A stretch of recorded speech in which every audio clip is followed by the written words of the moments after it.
Is this where we request walk-ons at this meeting? Good morning. It is 8:30. We are here for the consent agenda review and the work. I only have two. Oh, Andy actually has something. You've got something for the consent agenda. I just heard you talking with Tom about it. Yeah, we'd like to request two walk-ons. They're both contracts. One's for Stratford and one is for phase 4 at the landfill. The phase 4 one is done, it's been reviewed. We got the originals now. And then the Shamrock paving one, we do not have the originals, but they requested some changes both by Blair for insurance and by legal. And so Shamrock signed the one that we sent them with the changes. So Dave requested that it be as a walk-on today. Okay. So we have the Shamrock paving and the phase 4 at the landfill. Yep, Those both, two. actually, that one is also Shamrock, so. Oh, okay. Okay, the paving, what road is that for the paving? Stratford. Perfect. If you want to see that, you have them. Okay. Well, this is a solid waste one.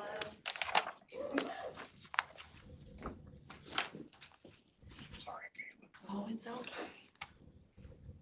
hey, how are you?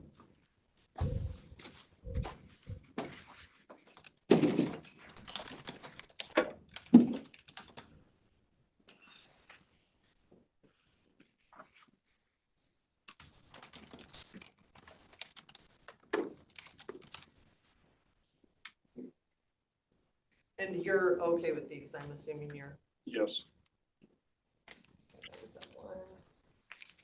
I don't want to be the one that lists.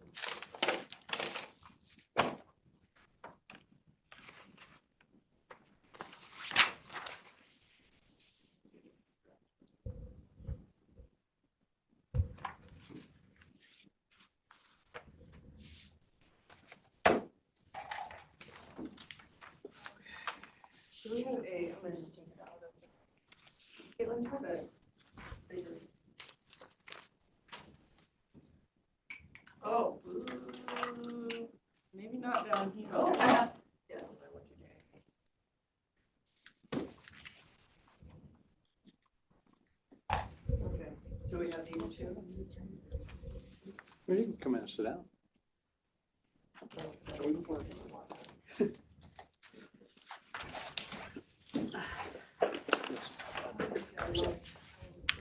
Oh, okay.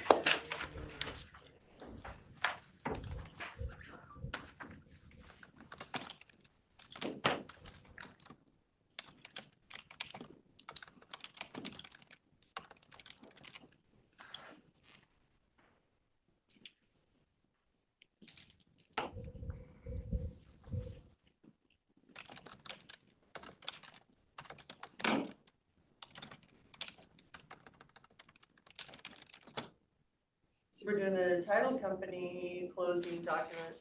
Thank you, Tom. Well, thank you, Commissioner Burgess. He really kind of helped push that across the goal line, so, Thank you, guys. yeah. It's been a bounce around.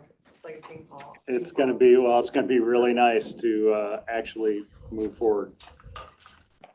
Yes, it will be. What's that? Start moving some dirt, Yeah, have a home for a corner. I'm sure he'll appreciate that too. And Caitlin, I'm really sorry about the Chelan County. I have no idea. Normally, I don't get the only emails with invoices, so I had no idea I was the only one receiving that, so. That's all right, we got it figured out. But there was one for Carrie too on the receipt on here. Well, Janice was getting it. I thought we can check in her emails.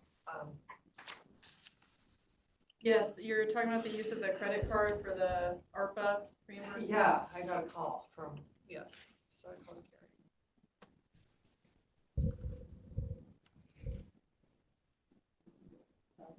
And we can put it on a Visa card? Said they only accept online payments. I'd asked her if it was invoice or what, she said they only do online. So she's gonna try to do the card. Credit card, we Yep. have to do a Porter Carroll, the bank account on there.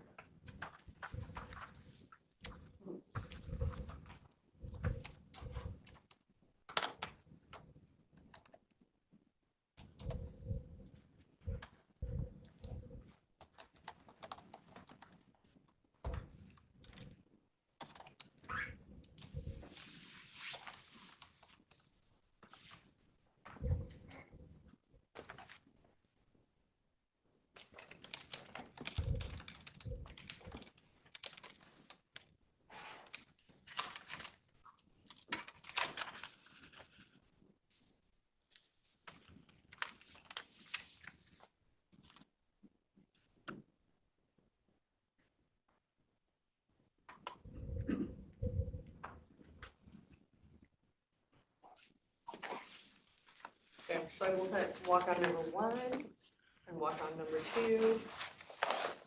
For these, Kevin, did you have any other questions on the, No, I don't have any questions on it. Everything Okay. looks pretty good. anybody else in the room have a question or comment on the consent agenda? I was asked to be here to talk about the 105 fund, I It believe. was the cost of NACO stuff. A portion of it was paid from central services. I think it was Rob's and. maybe- Well, there was a number of them. We had an invoice that got double paid, once by central services and then once by you guys. So, but I think the easiest way to just go forward is not even worry about that, because that funds the 7 positions that we have open in August. And then going forward, we can just use the 105 fund, but it would, I think it'd be kind of a pain to try and do transfers or journal entries and all that stuff. I think we just leave it the way it is, and then going sure? forward, we know we use a 105 fund. So we just need to make sure accounting knows to use the 105 Yeah, now for yeah. now. Well, who gets the invoice? I think we get the invoice. Well, so originally it went to Tom. Okay. And then it got. And paid and to then we us. paid it, right? Okay. Because that's what I had been doing. And then we got direction from the board to use the 105 fund. And somehow, and I'm not even sure how, it must have just crossed, the timing was just right that then an invoice went to the BOCC and it got paid. So one of our invoices got double paid. Because it got paid out of the BOCC office, I didn't get the receipt for that. Okay. So it wasn't until this came up that was like, oh, wait a minute. And then in August, we have Sahel scheduled, Jim Cook, Gina Saldana, Kevin.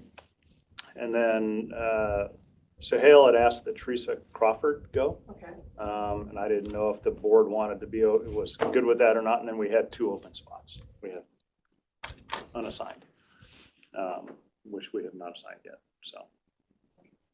Was one of those supposed to be Tyler? Yes, yeah, Can we fill that with a public works person, we can. Do you know who? James Davis? James Davis. As long as the board's okay with it, yeah. Is that okay? I'm saying, I think to make a decision, just send us an email. Okay. Would be the easiest. Okay. So we don't I get in just trouble for. remembered that she was supposed to do that. Just send me an email too. Okay, thank you.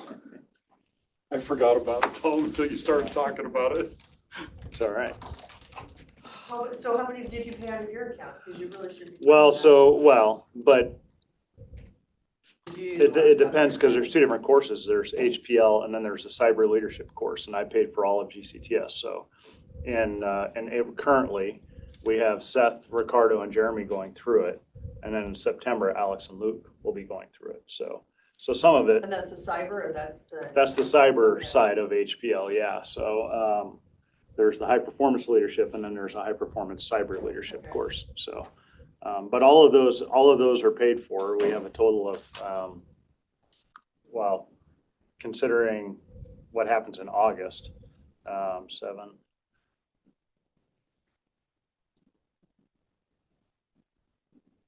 About 37 people have been through between cyber and HPL. So. Well, that's chunk and change.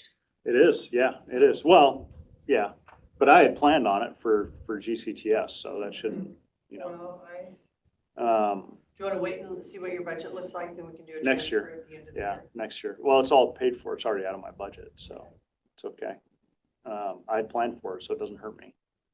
And then of course, after the August classes, I have a follow-up leadership program to do that we have outside help that's donating their time to do it for us. So more on that later. But it'll be this entire group of department heads and electeds doing that. So it'll be good. All right, well, thank you, Tom, because I thoroughly enjoyed the class. Good.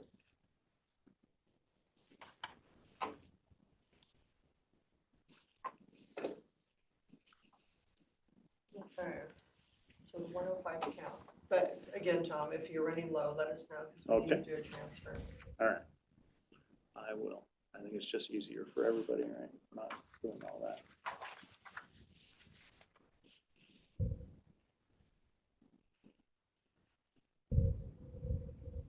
Okay, well, that is all. Is Rob, did he call it?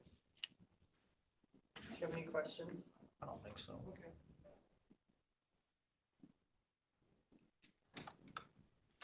Right, well, it is 8:41, we are in recess until 9 o'clock. Cool. Public Works. Questions on that?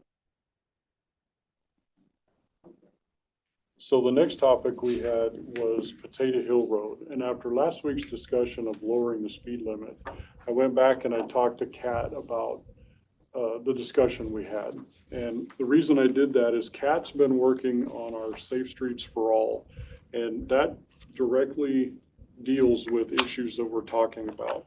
So Kat agreed to join us with some ideas that would go along with the speed limit reduction.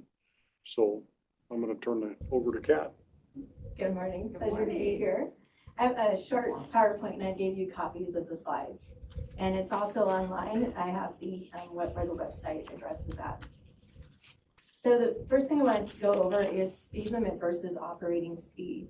So the speed limit, we all know, it's the maximum lawful speed that's posted. That's basically the theory, what speed people should be going. And then we have the operating speed, and this is reality. This is what are people actually driving? What speed are they really going at? And it is really important to understand there's a difference between the two.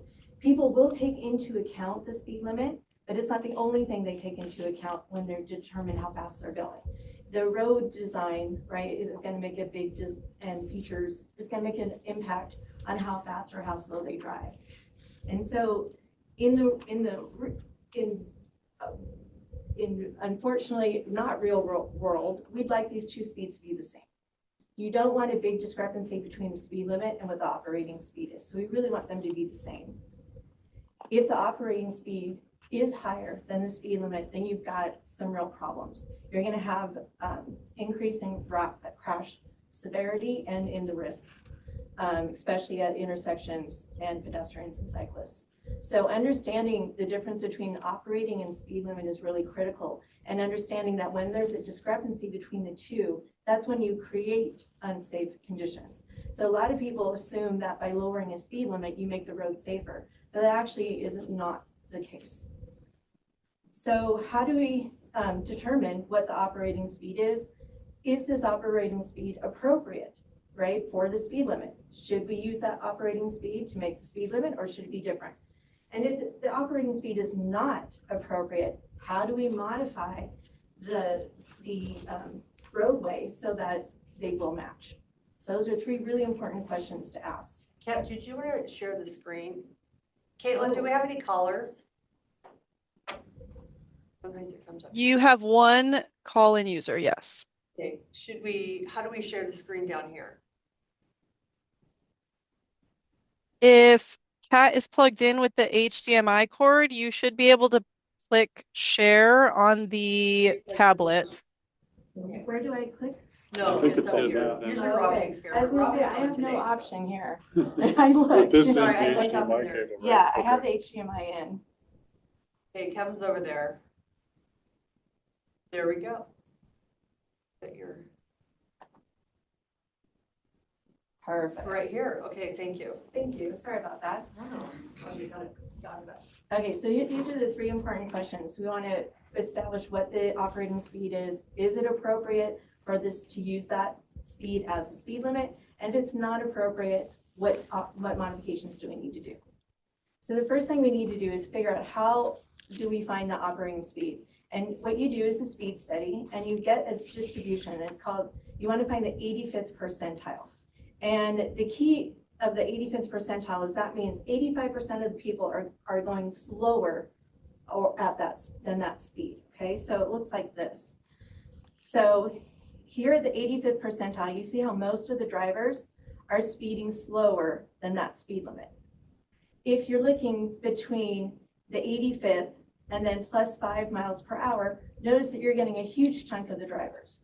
And then the ones out here, the outliers, we aren't going to worry about them because you always have people who will speed no matter what the speed limit is, right? It does not matter what the road conditions are, they will speed. So what you want to do with the 85th percentile is find this speed limit in which 85% of the people are going that speed or less, And then you'll see with MUTC, we go to the nearest 5 miles per hour. And that's why they're showing this line. They say if we take into account the 85th percentile plus 5 miles, look at how high of a percentage we're getting most of the drivers. Okay, and so this is how you're going to find the operating speed. What is the speed that most people are actually driving on that road section? And the 85th percentile is a really key metric. It's what we use to kind of start with what the speed limit should be. In section 2B.21 of the 11th edition of MUTCD, it gives us guidance as to what to do. And it says we should be using this 85th percentile of free-flowing traffic rounded up to the nearest 5 miles per hour increment. Now, the 11th edition of the MUTCD has not actually been, is not being used currently by Washington State. It's brand new. So if you go at the 10th edition and earlier, 85th percentile is the thing you use to figure out what the operating speed is. And that is what you use to set the speed limit. So in the 11th edition, it takes into account some changes, right? We now have different types of streets and different type of geometric design that we're implementing on our streets. And so in that scenario, we want to look at other things besides just the operating speed. We want to look at the roadway characteristics. We want to look at the land use, pedestrian, bicycle, crash history, right? Other items. So we start with the 85th percentile, and then you look at other items that you may want to use to mitigate, to take into account. But the key is if you do not follow the 85th percentile, you will have a discrepancy between the speed limit and the operating speed, and that will cause increase in drivers in having collisions.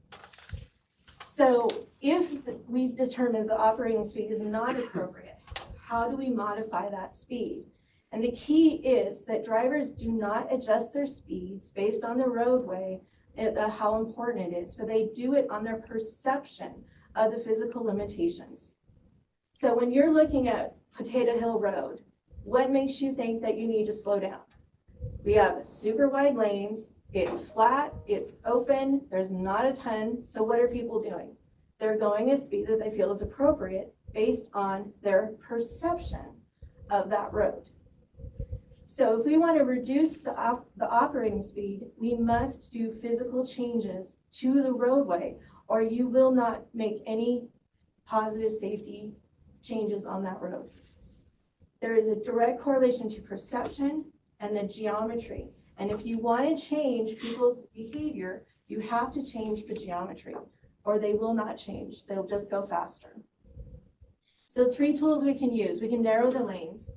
On Potato Hill, they're currently 12 feet. So we want to lower that. The key with wider lanes is people say, well, it gives drivers room to make mistakes. That's what the shoulder's for. The wide driving lane just makes people drive faster. It doesn't do what people think it's going to do. The other important thing we can do is we can use a wider fog line. Currently, the standard is 4 inches, and you'll see that a lot of municipalities are changing to 6 inches. The new MUTCD does not recommend 6 inches. It still recommends the 4 inches. They didn't give an answer as to why. I personally think there's probably an impact of it being wider. So if you implement 6 inch everywhere, it probably isn't going to it'll eventually become the norm. It won't be as impactful. So we want to be really careful in where we're going to implement a 6 inch fog line versus a 4. And the third count tool is photo enforcement. And there's many studies that show that these do make a difference. Moses Lake does have an ordinance to do this. So if we look at the roads in the UGA, everyone has this tendency to say we need to lower all the speeds and make them 35 or lower. So this is showing you how many roads are actually above 35 miles per hour. And you can see that we have very few. And the few that are above 35, we do not want to above 35, we don't automatically want to make them 35. It may not make sense. When we look at L Northeast, this is a critical road. This is used to bypass Highway 17. So if we lower the speed, we will affect the traffic of the entire city and the county because of how it's being utilized. So you have to be really careful and not just make a blanket statement when we're looking at these roads, because it just doesn't make sense to do that on every single one. And this is showing you that most of the roads in the UGA have already been reduced. The ones that you're actually going to find more controversial are the ones that are outside of the UGA. And I've actually worked already on doing a study on some of those. And amazingly, our roads are very safe. You won't hear that from people, but they really are. And take K, for instance. People really want that speed limit lowered, but again, you're gonna have a discrepancy between the operating speed and what the speed limit is when you do that. And if you look at the actual collisions, they're not significant in the way that people are portraying it to be. And the thing is you have to, again, physically change the roadway if you want to make the speed limit make sense. So they've got to be taken into account at the same time. You don't want to just make one decision without the other. They both go together. When we're looking at Potato Hill Road, currently you can see we've got the 12-foot center lines, and then we've got the shoulders are anywhere from 4 to 8 feet. That is a very wide road section. That is why people are feeling so comfortable and why they don't slow down. Why would they? It's an open road, it's flat, there's tons of room for them to make mistakes, right? So they're not going to go to 35 when at this current configuration. So if indeed we want to change it to 35, there are reasons. We have a new subdivision coming in, right? We have other issues to take into account. So this is when we say, all right, we need to start utilizing some of those tools, some of those countermeasures, so that it makes sense to lower the speed limit.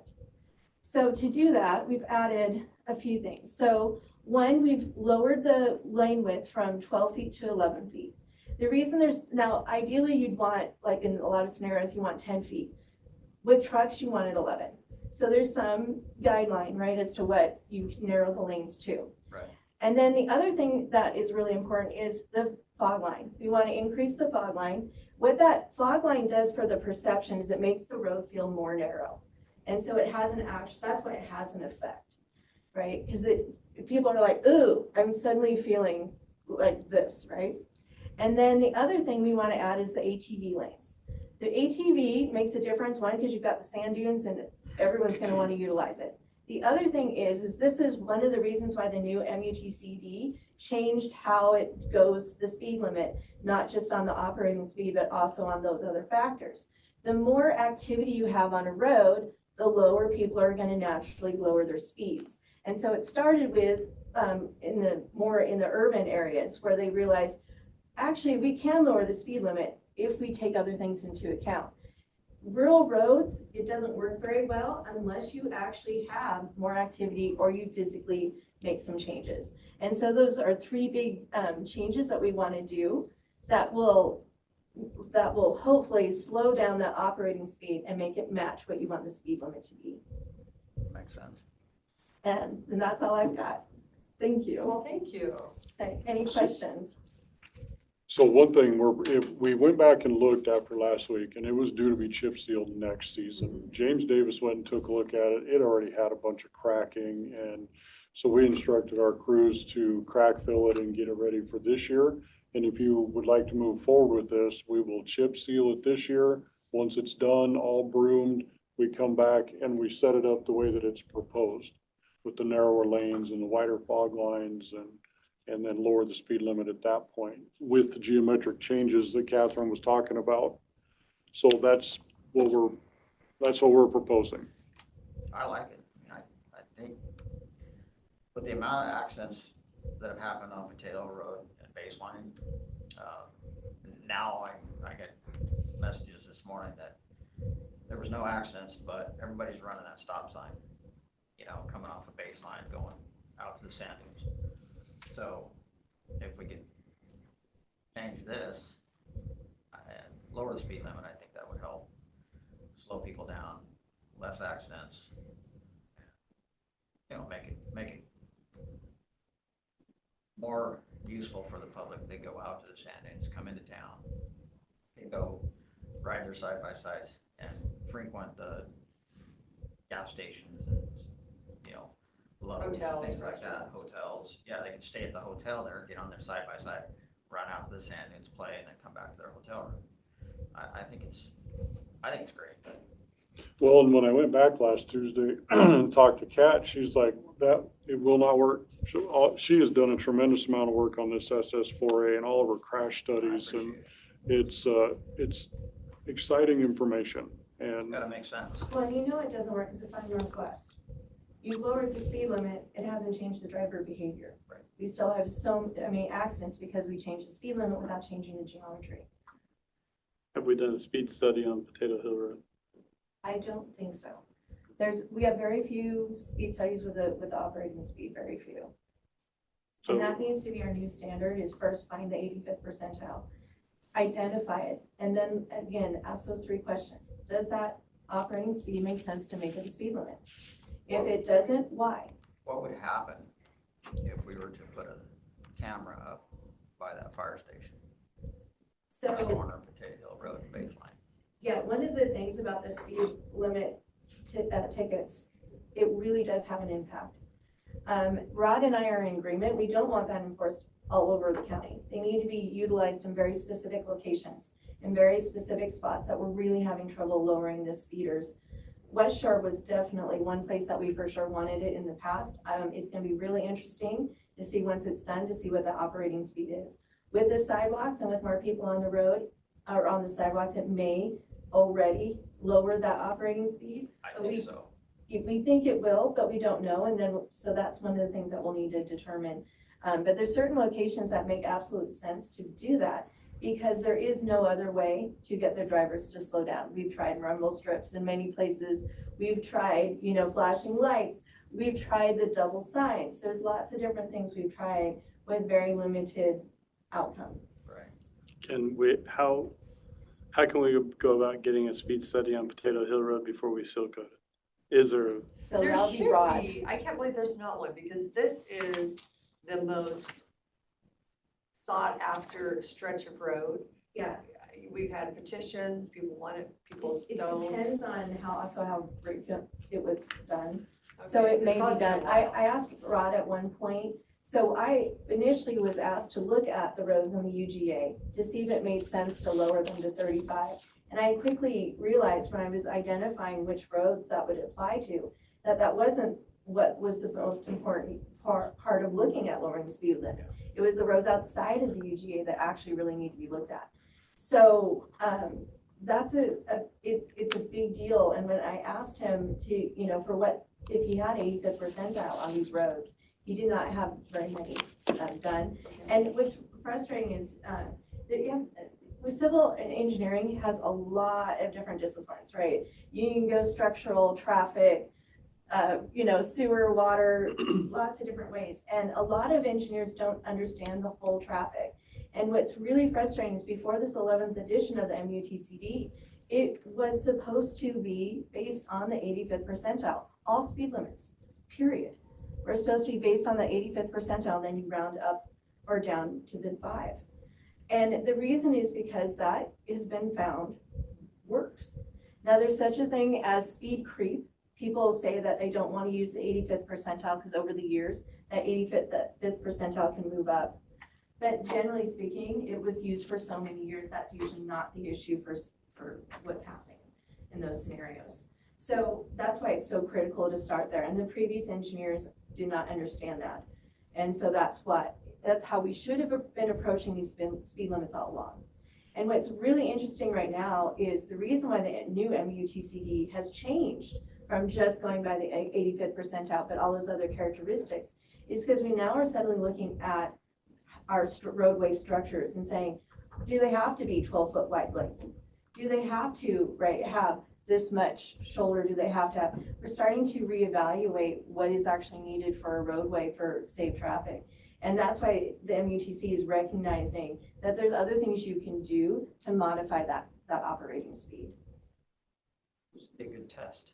Yes, exactly. It would. I mean, if it works, you could use it elsewhere. Yes. And it is Rob's history. Do you know what Rob's thoughts are? Obviously, there was discussion Rob's been wanting this for a long time. in favor. Okay, I just don't want to.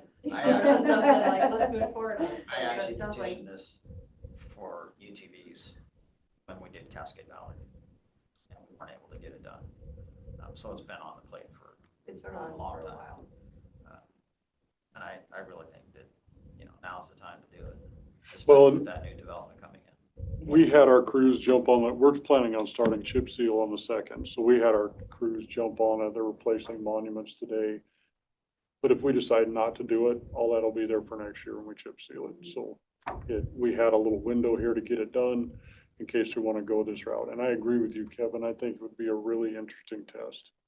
I mean, I think at the end of the day, people out there are gonna say, wow, this is way better,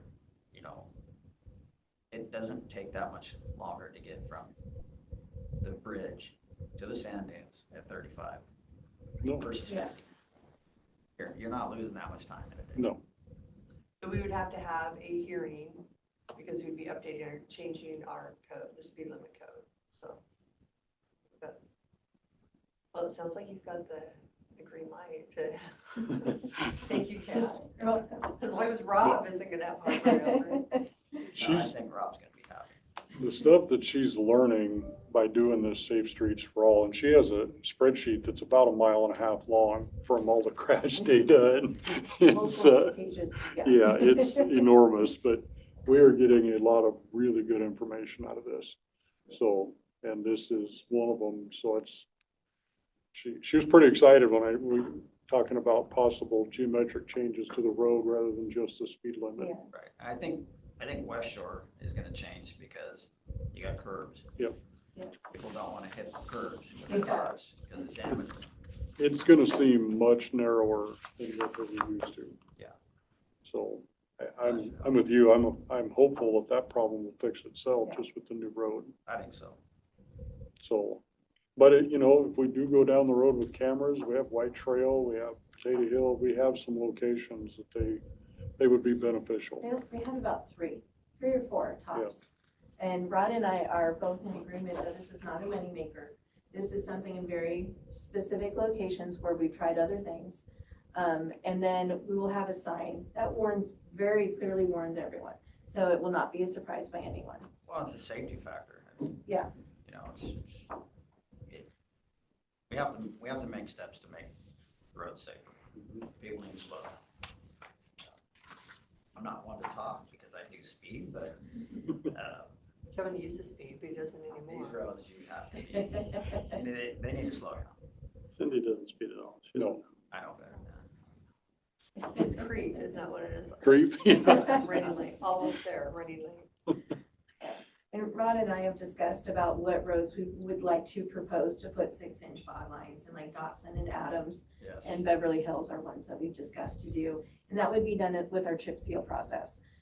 So we wouldn't do it wouldn't be in addition, it would be instead of when it's time to restripe. Yeah, no, I think it'd be a good idea.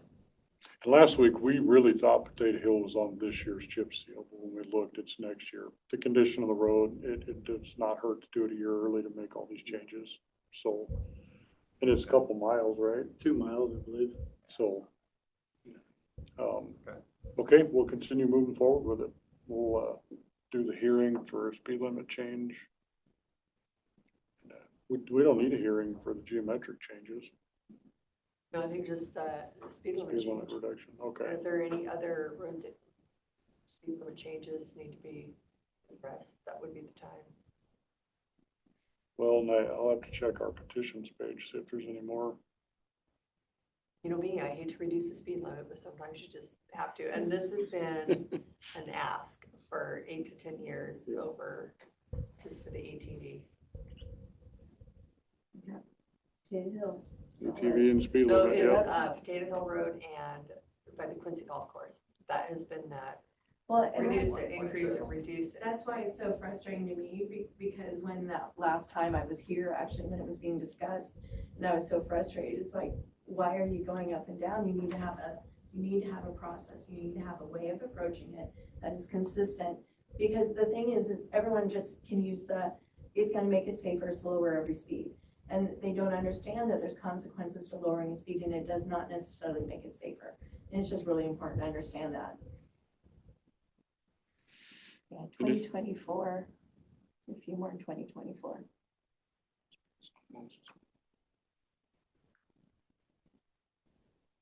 Okay, Well, thank you, Kat, for putting all the work in and it makes it a lot easier when you put something like this together instead of just But I hope kinda it makes sense. guessing. Yeah. No, it totally does, and that's where That's it's so great. much easier. And I didn't know we can have an ATV lane, so that'll be Yeah. fun. The thing we talked about having bike lanes, but I actually feel as though the speed limit or the speed discrepancy on Potato Hill versus a bike is rather extreme. And it also serves another purpose with the ATV and a specific corridor. It just makes so much sense. And it's not to say that bicyclists can't use it, They can still use it. right? They can still use it. Just pedal like mad. Yeah, but it will, Hurry up. it will help them understand the importance of, it is not a place to dawdle. No, I think it'd be great. Well, that was awesome, Kat. Thank you. Kat's really good at this stuff. She's a huge asset to us. We appreciate her. Thank you. Thank you. Or anything That's all else? we have. Is there any other Okay. questions? Do you have any questions on the consent items? No, I didn't have any questions on it. Okay, it's 9:28. We are in recess until 9:30. Good morning. It is 9:30. We are here with facility maintenance and technology services for our weekly update. Well, good morning, Commissioners. Is Rob Jones calling in for this one? I don't believe so. Okay. So I'll just go over a couple of things quickly before I turn it over to Joe and Kevin. Keith, closing this week on a Corners property. We discussed that earlier. Trying to set up a meeting with members of HR to go over furniture for the new building. We've got some designs and just want to make sure that we're meeting everybody's needs. Looking to send Umberto, our new landscaper, to some kind of school, some kind of training on shrub and plant care. I did get a response from Andy about the master gardener, so that'd be kind of cool. On consent, I think you did see there's a slight change to the GMP, but we're still well below budget. But anytime we have a change order like this, we have to redo the GMP. So we are starting to focus on some of the savings, and I think we might even end up with more savings the way things are going. So starting to focus on what we may be able to do next after this. And then Thursday, we did hold a successful bid opening for the fence line project at the fairgrounds. I'll be extending a contract to Ellensburg Fence this week. And today we have a bid opening on the ADA path out there from the Blue Gate bathroom to the rest of the paths and repairs of other asphalt work at the fairgrounds. So Tom, did you get more than one bid for the fence? Yes, we had 5 bids or 4 okay, bids. good. So yeah. Yep, and they ranged from 81,000 was the low responsive bid to over 200,000 from some guy in Walla Walla. Yeah. Now the bottom 3 bids were probably within 15 grand of each other. So, but that one guy was just kind of out there.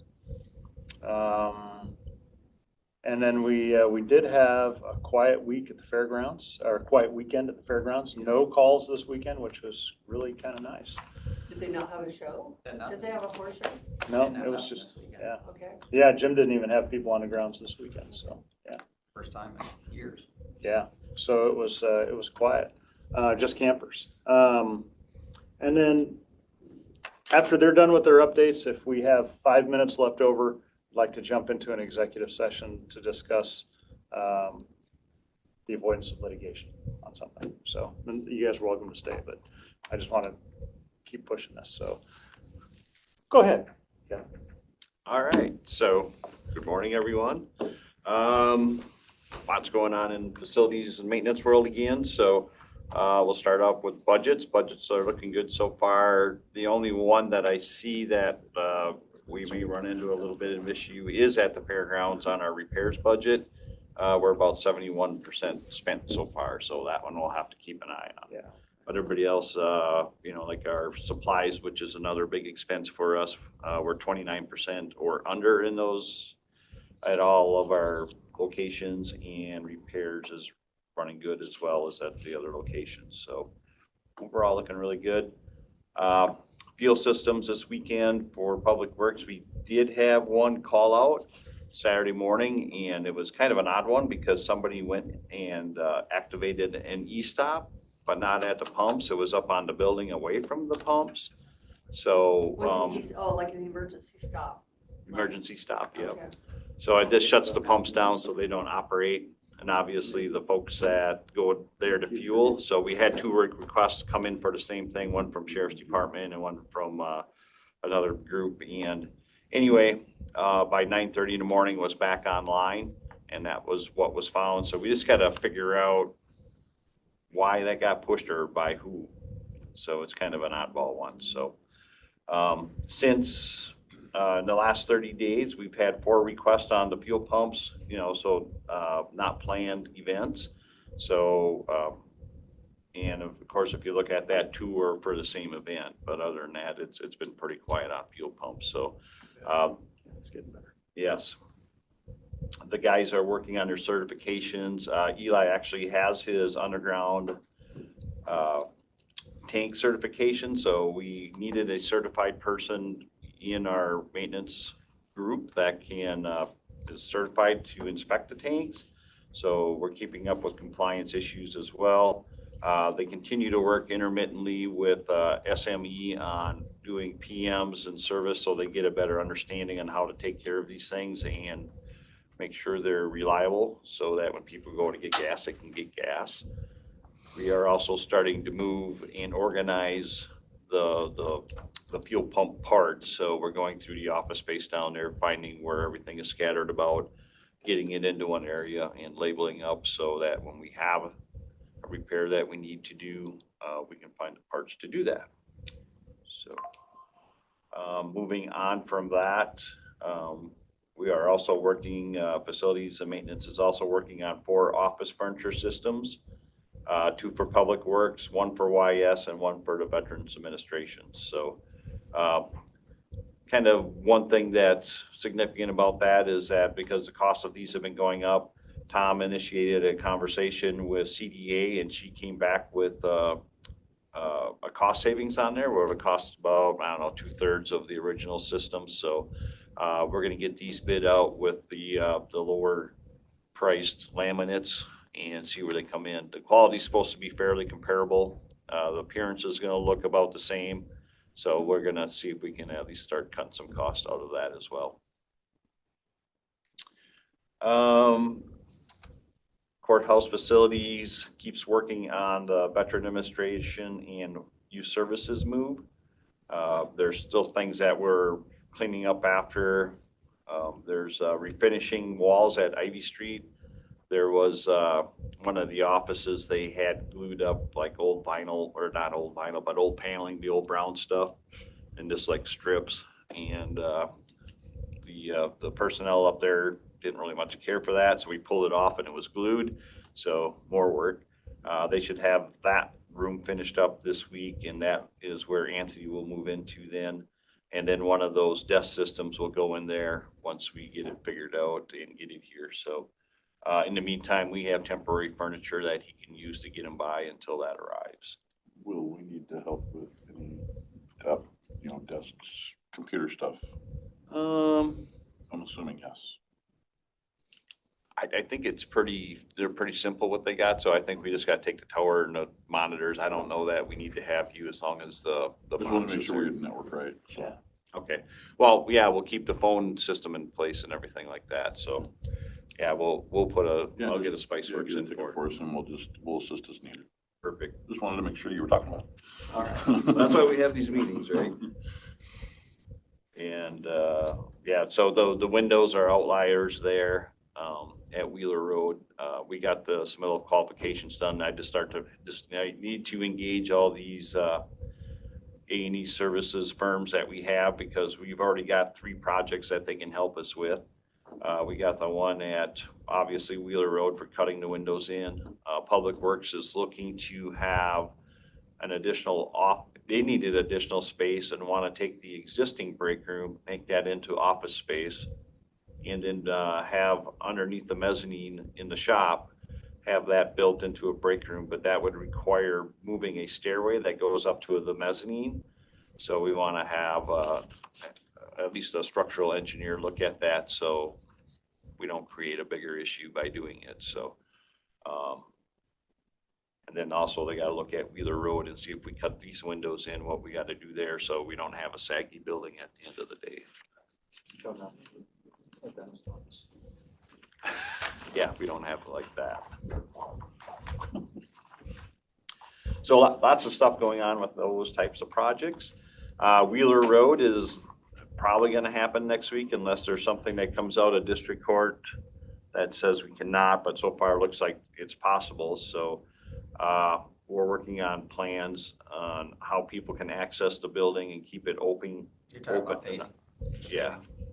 So that whole parking lot, the pavement comes out, the existing pavement comes out, and then new will go in with a sub base underneath there compacted, and so it should last 20 years or longer.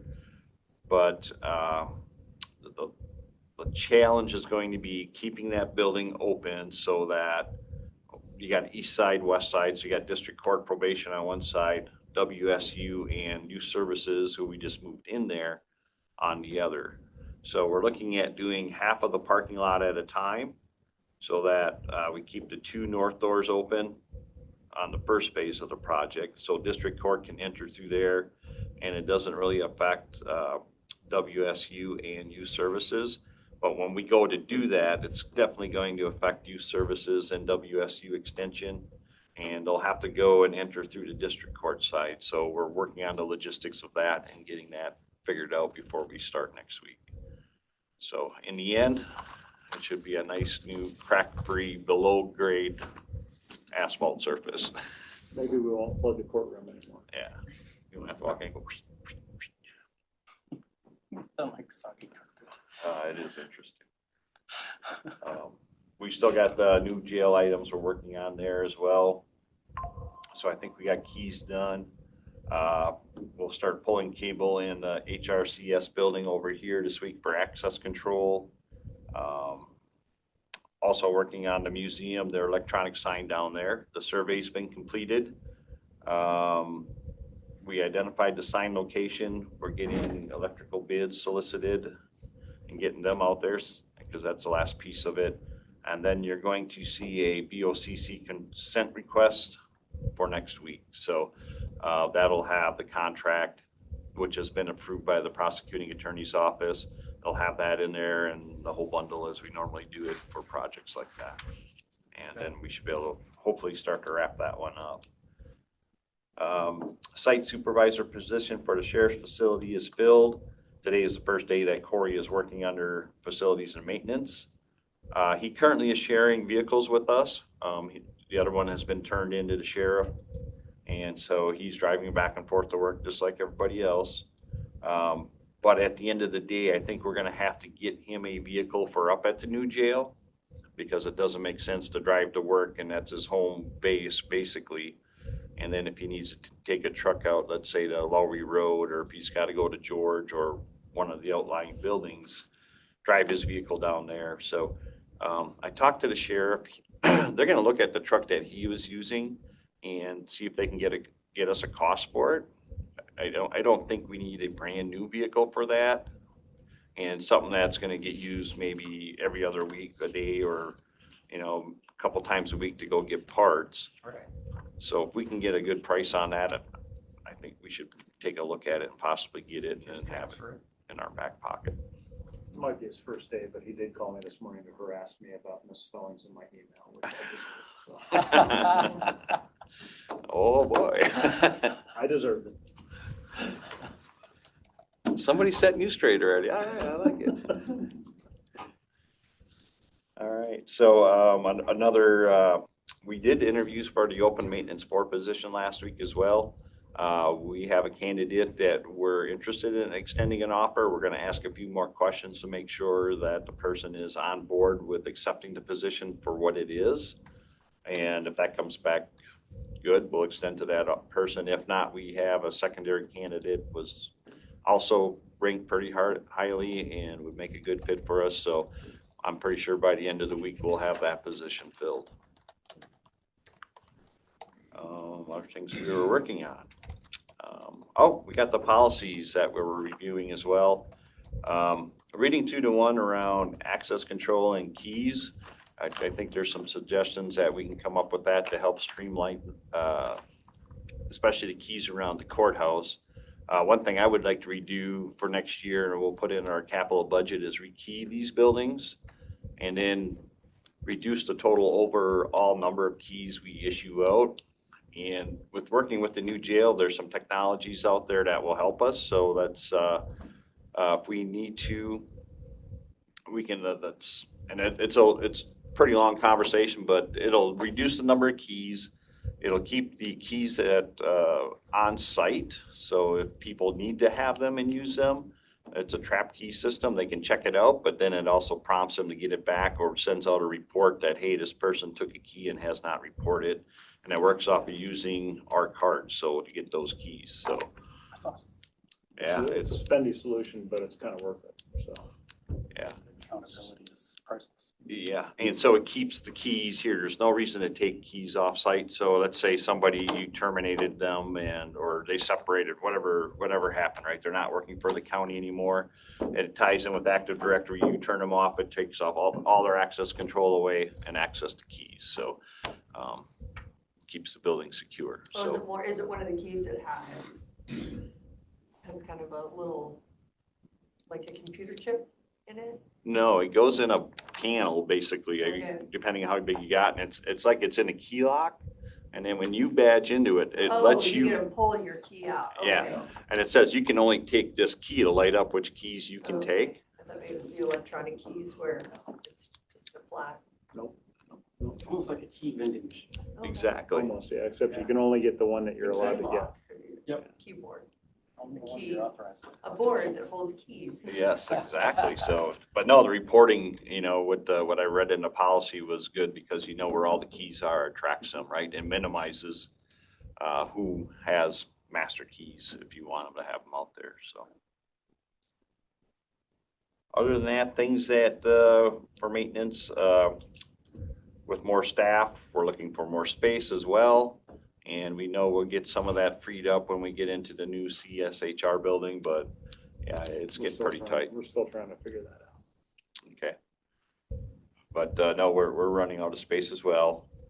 And then, another question I had is with the access control, project coming down the road, there's gonna be a lot of cable and expense with that. How is that going to be covered? Is that coming all out of maintenance budgets or What do you? which- not the, time card Oh, or time, when we gotta okay, put all yeah, the so time card? cards. So, yeah, so all these time cards we didn't know, we had a pallet of time clocks show up, right? And then emails went out asking all the offices, who wants a time clock? So now we have time clocks going in, what, we get like 70 of them? Yeah. And they require power and data. So, I thought they were POE. They're POE. You can plug them into a wall if necessary, if there's no POE in the area, but they do run POE. okay, So so regardless, so then you guys are more expensive than Kevin is, I'll tell you that right now. Yep. So, so I'm gonna see those invoices coming from Ricky, from Platt, with 10 million little items, the size of this, right? And every Yeah, one of right. those items costs $6. So, but either way, we're gonna have this expense as we bring data to wherever it is, all of these clocks. We do have a budget for the software upgrade, so I would think when We can, actually, maybe we can send those invoices to I Michelle. would think that this would be part of the Tyler technology. Yeah. So there you go, yeah. Hopefully, But I'll drop an email to Michelle and let her know that there will be some cost. We don't know what that is that's yet. just me, Kevin, or you. I think it is a software cost that, it's not a software, but it's. Yeah. depends on- Related But it's to- tied to that project, so on the that's Tyler reasonable, technology. so. Yeah, I would agree. And we won't, Interface devices for the upgrade. we still have to, we have not seen, have you seen a report generated from accounting as to who has responded to her email and where they want the time clocks? I've seen some on it. I haven't spent a lot of time with it yet because we don't have a lot of time right now, but just kind of watching it fill in and, talking with Public Works, they've already identified where they would like to have them. And there's gonna be some difficult runs there because you gotta come out of the building into, I don't know how familiar you are with the Public Works building, but where the employees come in, it's a brick wall basically between two buildings, and they wanna put it in that lobby out there. So we gotta come out, run down, and then fasten everything to that brick wall for one of them. But I would anticipate that's gonna be kind of par for the course in just about every facility, right? And this is always a fun building to get cable run around, so depending, these walls and this building's terrible in getting it in. You need cable like plumbing that you can just cut T's into. Well, and maybe even in our office, like, well, ideally, let's just put it by the door, but if it works to walking 20 feet somewhere else, I mean, it's kind of, Well, I yeah, like to say, put it where it is also convenient for Yeah. public works or for facilities and. I would agree. Yeah, we just haven't seen that report or had a meeting with a whole bunch of people to find out exactly where it's gonna go, Yeah. so. I think maybe a So little. We'll go back to coaxial and token ring networks. There you go. That'll work. Yeah, I can remember when token rings were a thing. Dating myself. That it? That was a perfect segue to these guys. All right, so yeah, unless the commissioners have any questions for you. Great segue, Kevin. All right. So the prosecutor's printers, last week they were getting installed. I don't know how many got installed. I know that there was already one missing by the time I got to them trying to get stuff done. With my projector. Yeah. So those Did were they have ordered. your projector? No, Did you find it? not yet, Okay. not yet. So those prosecutor's printers are being deployed. Luke was working with Judge Gwen to figure out locations, data and power and all that. So as we run into issues, we will deal with them. The prosecutor's remote attorney on the 16th, Friday the 16th, the second attorney called and we set them up remotely. It was indicated that this attorney has limited technology background and we expect there to be issues moving forward. It was made very clear to me, I am certainly truncating that for you all. The Gorge Amphitheater, this last weekend was the opening weekend. There were some issues. So last fall, Live Nation was going to replace a trailer at the North Campground. Because they needed to replace the trailer, they needed to remove the fiber gateway because it was in the way. So they had that removed. And then they didn't move their trailer and they didn't call the PUD to have it put back. So we were scrambling to try and get the gateway reinstalled. And while we were scrambling to do that, the alternative plan was to hook a cellular router up to the network out there so that they could have some kind of connectivity. And we barely got that to function and have phones for them. And thank goodness Pete got the DRC got the gateway reinstalled Wednesday morning. And so Ricky and Luke or Alex went back out that afternoon. We weren't sure if we were going to have to pull a new run from the gateway to our trailer. We didn't end up having to do that. We got the IT guy from the Gorge who didn't have a key to his building, had to go through a window to get in to plug the gateway back in because that's where the power was. It's a quality outfit down there. Yeah. They got their act together. We are working with Live Nation to get written permission to have the gateway relocated from where it is currently at next to the sheriff's trailer so that we don't have to deal with this garbage in the future ever again. And we're going to pick a spot that's out of the way. So if they ever remove our trailer, it'll just be go around it, come back in. So thought will go into the next installation of this next gateway. They don't use it anymore, apparently. They've just decided that they get their network from someplace else. Magic, apparently. Not our problem. I just want it to work for us. So There you go. server crash that we all remember here shortly a while ago. There was some Hyper-V machines. The VMs themselves were being garbagey. And Keith worked miracles over a 36-hour period and got some stuff restored and put much effort into that. Yay, Keith. There's malware detection over the weekend. I got a call on Saturday night between 9:15 and 9:30 from Tyler MDR. They indicated that a computer that was located out of Warden PD had a potential threat on it. They worked on remote shutting the system down. I called Rick Martin, Warden PD chief, and had him go down and verify that the system was turned off. We sent Alex out this morning with the replacement computer and to reclaim the other one to bring it back so that we can clean it and get it back to ward meeting. So good on the whole Tyler MDR thing. Wanted to mention the fact that they do literally call us in the middle of whenever. And every time it happens, it's like, there's a bad thing happening. I'm like, yay, they actually did what they said. Didn't need an Albert sensor, did we? Did not, no, we did not. Worked way better than an Albert sensor. Internet drops. We had some weird stuff happen last week, and that was phone related. And now we're having some more stuff happen. We don't know if it's just phone related, but the phones are re-registering, but there was other network things that were going down. John is running some tests we've invented to try and help us locate this. It doesn't last long enough for us to identify a source or cause. It is not related to the Wi-Fi thing that happened a couple of years ago that was kicking our butts forever. I went and checked that to make sure that it wasn't that. Rearing its ugly head. Yeah, so that thing was still shut off. That was not the problem. So we're trying to figure this out. Emails and web stats. This is for last week. 54,000 emails, 5,000 blocked. No viruses in the email. We blocked 5.2K websites out of 23 million. 10 blocks were categorized as security related, and those were sites linked to phishing or malware. And Keith has some awesome stats for you out of. You got 5 minutes. Yeah, well, just before I go over help desk stats, let's see, Joe talked about the compromised computer. I have been working on with updates that are coming down the pipeline for Laserfish. I have a Laserfish 12 test server that is just about ready to be released into the wild. Let people get on there and experience it and know what's coming.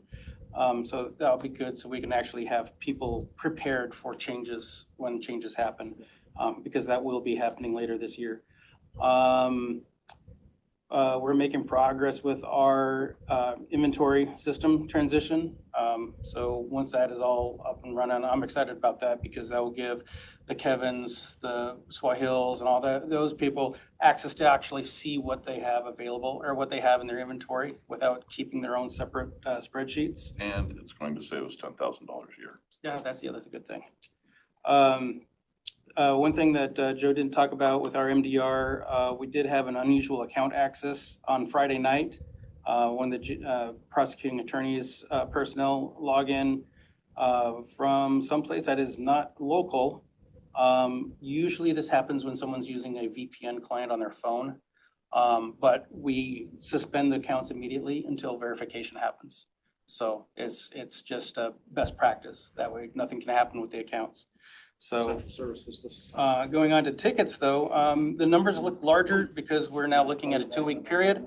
157 tickets created, 112 closed. Evan has been our rock star, closing over 54% of those tickets. Once again, our highest ticket creators comes from HR, and we love that because that is communication. And so I just can't say it enough. We want to keep that going.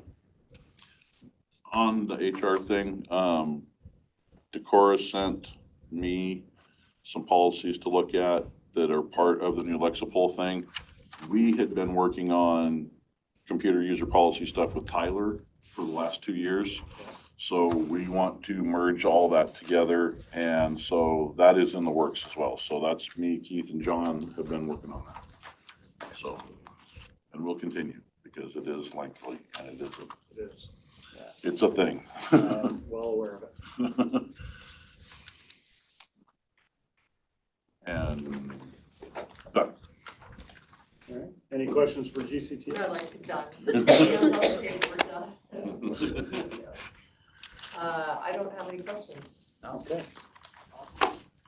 Okay, it is 9:58. We are in recess until 10 o'clock and we have our HR update. Good morning, it is 10:01. We are here with HR for our weekly update. Welcome. Thank you. Good morning, commissioners. Morning. So our first item is public comment. Do you want to open that up, Cindy? Do we have any public comment? For You HR have- related. You have no call-in users. Okay. Lucky. Item number 2, labor relations. I'd like to request an executive session for about 5 minutes. Okay, it is 10:02. We will go into executive session from 10:02. We'll go to 10:08, just so we have an extra minute. And it is negotiations, Yes. Labor relations. RCW 423144A. Okay, we are out of the executive session. No decisions were made. And Commissioner Jones is online now. Is here. Welcome, Rob. Okay, item number 3. We have employee evaluation. There's nothing under that category. Number 4, personnel disciplinary matter. We're requesting an executive session. We can probably go, let's start with 5. Okay. Are there any other, okay, that would be the only disciplinary. Okay, so we will go into executive session for 5 minutes for disciplinary, which would be personnel disciplinary matters, RCW 4231.10.1F for 5 minutes. So it'll be 10:09 to 10:14. Okay, it is 10:14. It is 10:14. We are out of executive session. No decision was made. Caitlin, that's let me out there. Item number 5, position management. I do have a PAR for the board signature. This one is for Kevin McCray. As you are aware, he tendered his resignation effective in August, yes. We'd like to start the paperwork early, and so we're requesting the board signature to get that processed.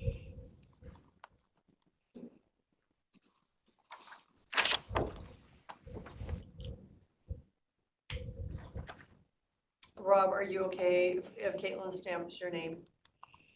Yeah. Caitlin, did you catch that? Yes, I did.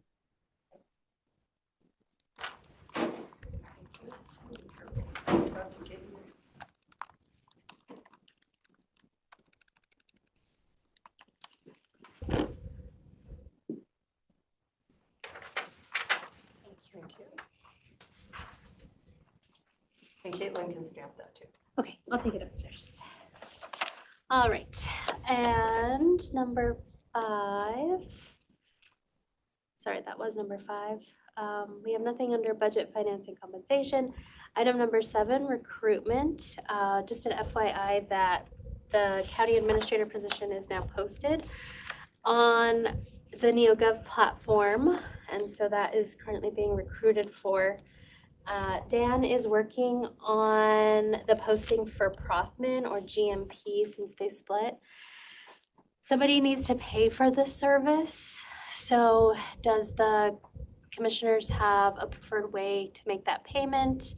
Do you want us to invoice your office? Do you guys have a credit card that we could use to pay for the service? How do you guys want that to? I do believe we have a credit card. What Okay. is the cost of Rockland? Or, We have to submit an RFP first. okay. I don't think Dan's gotten that far, but as soon as we know, we can tell you I would guys. assume our office would be paying for it somehow. Could be under our office or miscellaneous general government. Yeah. Okay. Rob, Kevin, What's that one for? The county administrator?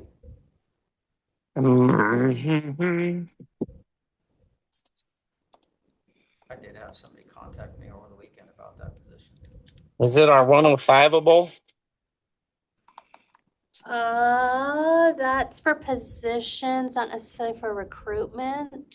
But if you guys want to talk to I Mandy, think we could do miscellaneous general government. There are some legal and there's a category there. We could do- yeah, or professional services, if you guys have a fund for that, potentially. That would make sense. find a spot. Okay, we'll get a cost for you and then we will let you guys know and work with Barb or Kayla to get the credit card and get that paid for. Item number 8, we do have a sick leave donation request.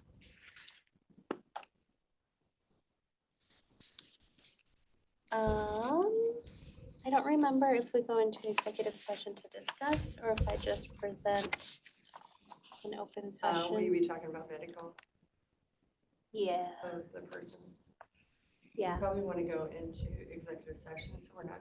If I could just give a little bit of background, very high level. I don't think we need to go. Okay, I mean, if it's, because we don't know the name. Right, yeah. Basically, is it life-threatening if they don't seek treatment? So this employee is requesting 320 hours. They've exhausted both FMLA and PFML. It's unclear whether it's life-threatening based on the medical documentation that was provided to the HR director. So at this point, we just don't have enough information to give a concrete recommendation to approve. Right now, the recommendation is not to approve because the medical certification is so vague.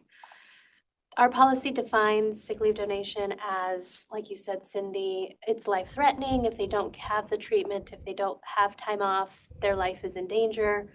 At this point, we don't have conclusive information from the doctor that says, yes, this person needs to be off. They need to have this in order to be successful. So HR's recommendation is to not approve at this time unless we can get more conclusive, updated medical information. My recommendation would be, it needs to be life-threatening, that's what it's in the policy.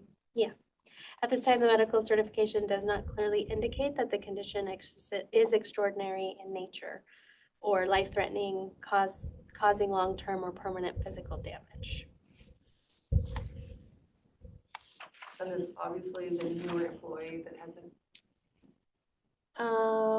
No, I think this employee's been here for a while. Oh, no, but I mean, they haven't, it's not an extension of request.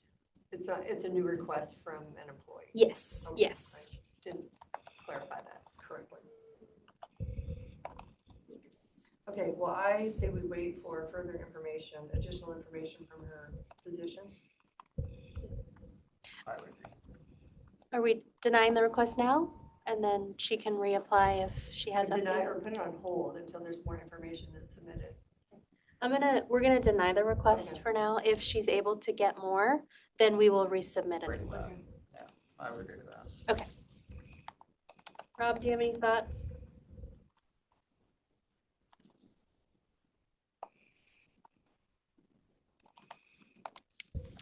Okay.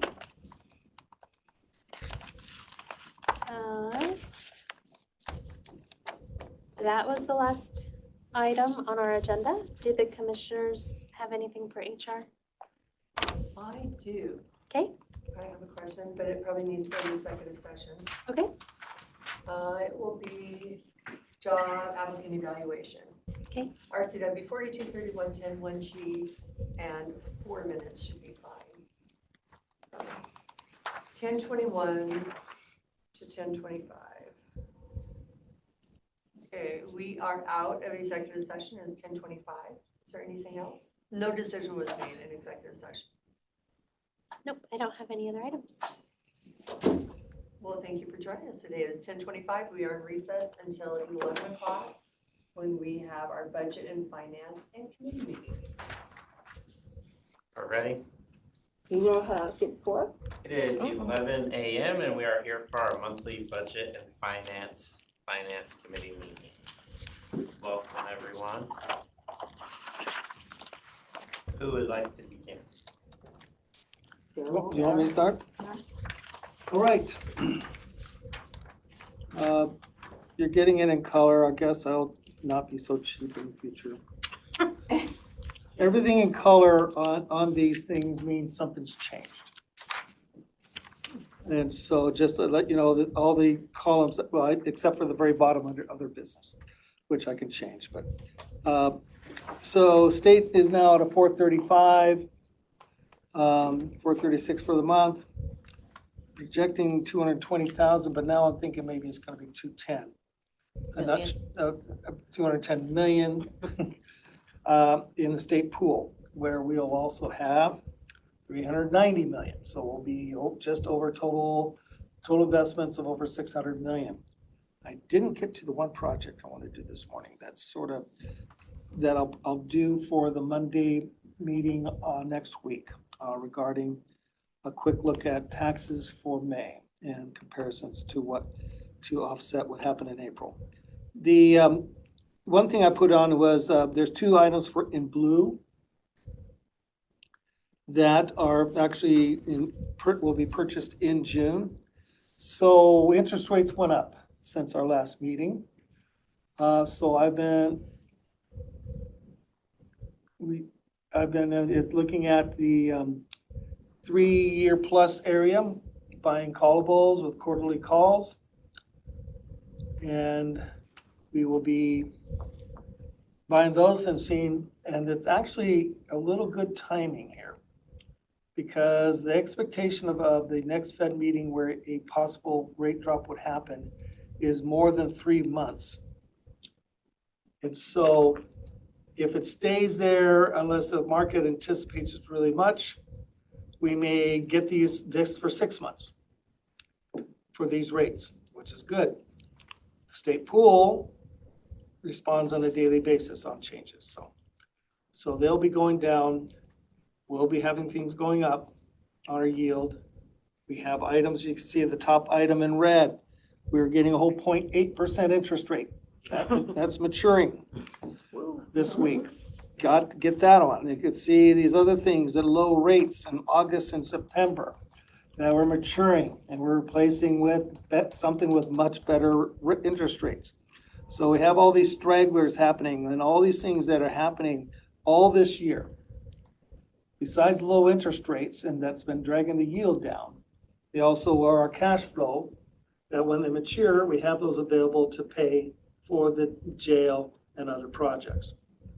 So we have all this cash maturing out, good timing, and we also get the benefit of a lousy interest rate going away that's been hurting our pool all these years. So we have a lot of great opportunity for a much better interest rate next year and the rest of this year, getting those out.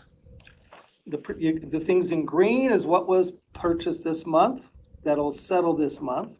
We have 20 million settling today at 4.75% or 4.78 and 4.73. So we got them for at least 3 months, and the way the Fed decision might happen, we may get them for 6 months.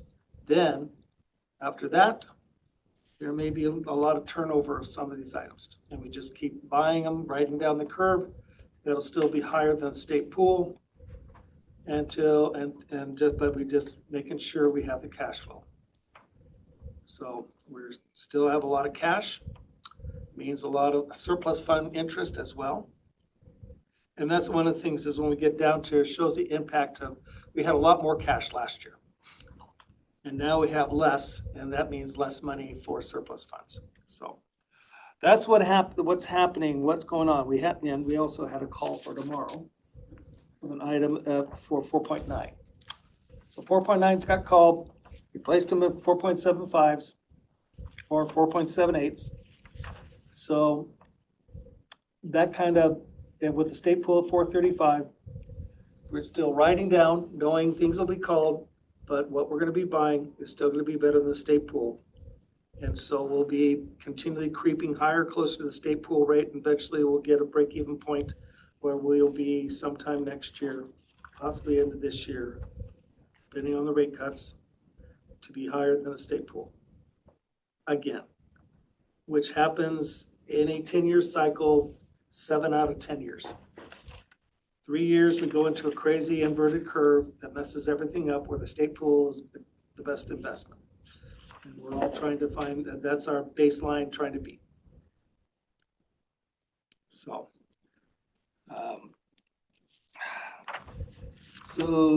we've been very busy, of course, and of course we had some money come into our account this month. So a lot of it is getting vested out.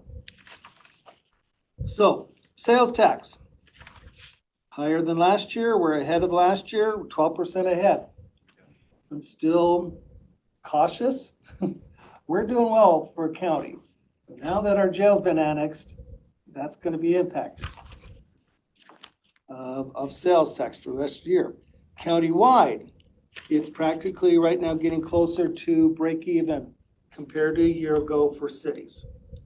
So they're catching up a little bit. You can see all our amounts. We just had a much better May this year than a year ago for everything. As we talked about in regards to property taxes, is we had a huge month of property taxes.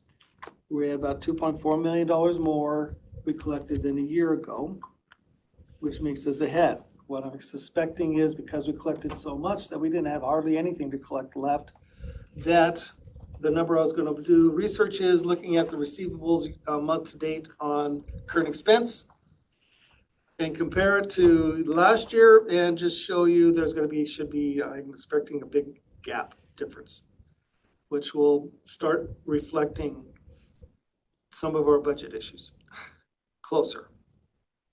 The interest and penalties is quite up because we got more people paid, and our foreclosure process, we sent out notices. So we're getting some payments in, and we'll be filing our documents with the courts next month. So then, investment interest, we're down compared to last year. But last year, we were doing much better and had a lot more cash that we were getting investment earnings on. Now, a lot of that cash is not so much, so we're getting less. And the state pool is less than last year.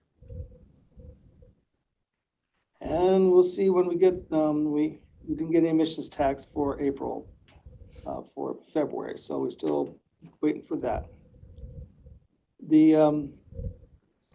Like I said at the last meeting, we're sending out delinquent postcards June 12th. We had a lot of tax payments come in today. Not sure what triggered everyone all of a sudden wanting to pay because we hadn't sent out the notices yet. And the only notice we sent out was foreclosure, but we already got any foreclosure payments. So a lot of people realized they needed to pay and sent their payments in. So we'll get a lot off and hopefully we'll get down to 6,200 parcels delinquent. And we were started last week at 68, almost 6,900 parcels delinquent, and hopefully we'll get down to 62, send them out and get a big response in June and get some monies come in. You want to talk about pay positive pay in schools? The good things. All converted now. But yeah, now we just need our side of the process needs to be cleaned up. We're getting there. Yeah, it's a whole new process, a whole figuring out a staffing for it, of how we are prepared on a daily basis, and tweaking those taxing districts to not use certain, if they're gonna have a second vendor on the check, then you need a second line, you need also have it in your file, which also goes to sometimes for accounting. They don't want to talk about it. We actually saw some success where actually we had some districts had two lines of vendors and they had it in their file and they accepted it. So we know it can happen, but it'd be a lot better if it's just one-on-one comparison versus two-on-two comparison. And gosh, yes, bank software sure reads some stuff really strangely. So fonts are very important for this system, well, for us and all the exceptions that come out. So then we have to be prepared. We're getting closer to hardly any accounts out there with using the old account. We're gonna start the countdown. 3 months that will be, and that'll apply to you guys, 3 months of resolving all the ones uncashed. And then when we close the account out, you would have the biggest volume. And I forgot I had something for upstairs and I didn't bring it down. Some vendor that says they're no longer in the United States they're in Australia and their payments, they don't accept paper checks for payments anymore. And it had involved a renew. Wow. So they say either credit card or electronic payments only to this entity. They've now moved their operation to Australia. I'm not sure, that's where, when you sign under agreements, you also need to sign the payment methods acceptability to decide if this is a vendor you want to deal with. Because when you start talking credit cards, electronic payments, Using that one? it had renew on it. I don't remember who the vendor was, but I just going, hopefully these agreements will put in payment methods, and if you can't agree to that, then we can't do business. Because doing electronic payments to vendors in other countries, there's some risk levels. Yeah, there is risk. Or exposing your credit card. We already have to work on increasing the amount. So, yeah, I haven't had a chance to get that to Joe to contact Renew, and where this vendor's saying, we don't accept this anymore as payment. So, What's Joe have to do with it? well, Joe does the accounts payable for districts, doesn't it, the taxing Oh, district? Joe. I Joe, was thinking Joe IT and Joe. Got it. no. Why is he involved? Got it. Too many jokes. So, right now, we're dealing with the shift of schools. We had one little problem where they were using the wrong numbers at the beginning of their warrants. That didn't work. We told them they couldn't, those numbers don't work for us and they have to change. So we're working on changing those numbers for this month, so that our system can read them. That's part of the warrant reconciliation process for Clemmer's finance package. And that's an interesting thing too, because they just kicked our invoice, the AP and invoices, checks and invoices back, saying we had to drop the 9201 off of our check numbers. Really? No, We only have 7 digits that we can work with. no, we can't. We have no way. The system will It's fail. like the state standard is 10. I'll get on the phone with Tyler.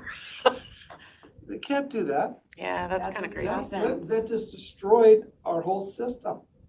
Unless we then now get, Let me go back, check numbers, because I know that when I get the new report, I have to drop those numbers off for Tyler. They said you have to take those numbers off. Yeah, 920. Yeah. the only alternative is creating separate warrant accounts. We don't want to do that. And that's what we've been trying to avoid all this time. And the cost of having each account. Right? And that's been in my budget. A lot of treasurers don't have bank service fees in their budget. It's outside, but I have it in mine. We have, I'm gonna have to look at the text. That's not just a Clemmer thing, that's a state thing. I'm gonna look at the checks that we sent, just to see what it says on, because all I know is that I have to do that on that AP check thing, so. Yeah.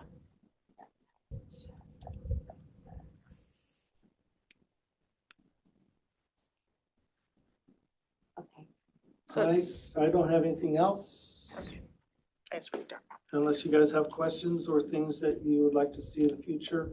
On Monday, should be able to remember to get this property tax comparison May to May to show what happened this year compared to last year and how that'll start normalizing the receipt, the account, receivable account. Yeah, because right now we got a whole bunch of money in April, so it may look like we're doing great on property taxes. But if you collect away a lot more, that means you have a lot less to collect overall. And so, I just wanna make sure, are we going over that 105 in this meeting? you know, Because didn't we say we put it off until Tuesday? but you had a separate The meeting, last- the discussion do we have was on another that. meeting We had a set meeting up? this morning about it. Well, We that was had a meeting already about it? Tom wanted to know, just had a comment on Yeah, his it was- training, Yeah. the it's trainings training. that were to come out, and I think we're just gonna leave things instead of doing transfers. That was his comment on But we probably need to talk about,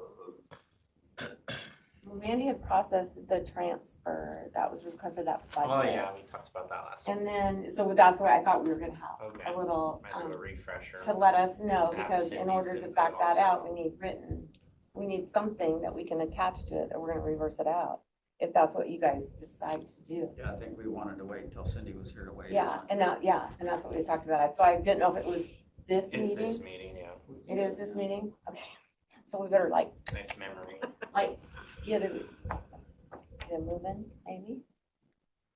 Yeah, I have nothing more to add to last week's conversation. Just that we have time to do the transfer if you wish us to do the transfer.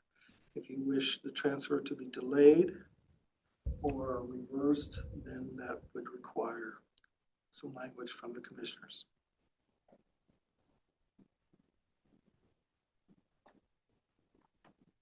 so you're looking for my answer on the 105 transfer? We just need to know how you want to handle it. If you want to go forth with maintaining it in a sub-fund to track it managerially, or if you want to just go away with that and track it outside of our accounting system for some reason. Whatever your guys' preference is, we just need to know and have it in writing since we've already initiated the transfer.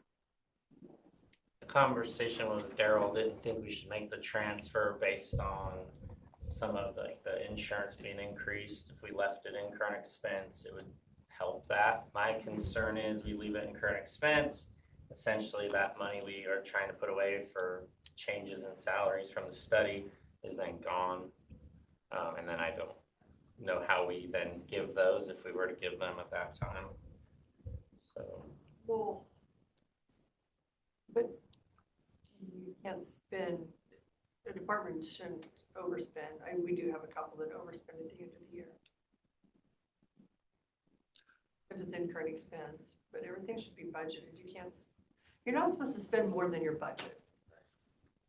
But that money was budgeted and set to do as a transfer, which Mandy has As expenses processed. incurred. But Daryl has requested it not be done based on, Projected shortfalls in other areas for this year. Okay, because currently in current expense, Yes. under a 105 In account. You would- no, it's currently in current expense. Well, cash, it's in current expense surplus funds. Their system, it's in 105 or in that fund. Mhm. Our side conflicts with that one by the 1.1 million. Because we didn't do it. And the question is if it's for current expense salaries, then that money's then go back to current expense to make sure the budgets reflect in the current expense budget category of funds for that salary of that person or increase of those people for better, proper budgeting for next year. So it's gonna be, but the salaries for other departments, it's almost where if the salaries for other departments, then you'd almost want to move those monies to other departments, make sure their budgets reflect that new larger amount and not Yeah. have this sit in a separate fund being paid out of. No, what I believe that this is only for current expense because the other accounts will have their own revenue source to pay for new employees. So the 105 was just for current expense employees. You're raising your eyebrows. Daryl. Okay, well, on the training side, may be more than current expense, or will there be a reimbursement for that? I think Because we Renew took- should be paying for their training and Public Works should be paying for their training because they have their own tax avenue, ability to tax outside of current expense. Are we paying that? And that's what we're saying is when it comes down to results of the training and whatever salary increases or salary adjustments are made, that will impact the current expense fund. Then those departments and their budgets and the employees for that should be reflecting this year those changes so that we can go clean to budgeting for 26. And not be a place to store it and not reflected in the budget of the departments getting those adjustments. Now, the training is a separate issue. But the results of the training, if it means adjustments to salaries, and that's, to me, that's what my point was, it's gonna go back to current expense. It could. I think my fear about putting it in current expense is that we put it in this fund so that it wouldn't be in current expense. It would not be in their budget, because last year we put it in their budget, but told them until it was approved, they couldn't use it. But because it had been put in their budget, they just went ahead and it bit us. Well, And but that's so the thing is, well, you can have money in current expense that's not in the budget. And that's why that's why we have this 25 million plus. That's not in any budget. It's just in the reserves, carryover reserves. So your worries about being spent more is they're only spending what is in their budget, not in the total current expense cash. So you balance. say leave it in the 105 account. Is that a current expense account? Mhm. Okay. And not transfer it out of current expense, but leave it in the 105. Well, I guess I'm asking. this what 105 you're- is being, I keep saying this 105 because you have 102, 103. When you say current expense account, I'm not sure are you talking about current expense cash, or are you talking about a separate fund for all funds under the county control? I didn't think 105 was a current expense fund. It is. So then it should have been just a sub-account and a department like miscellaneous under 001.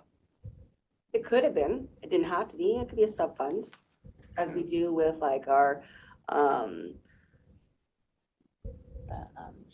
like how Path and Trails goes under 103, but it's 103, but it's a 101. It's a similar.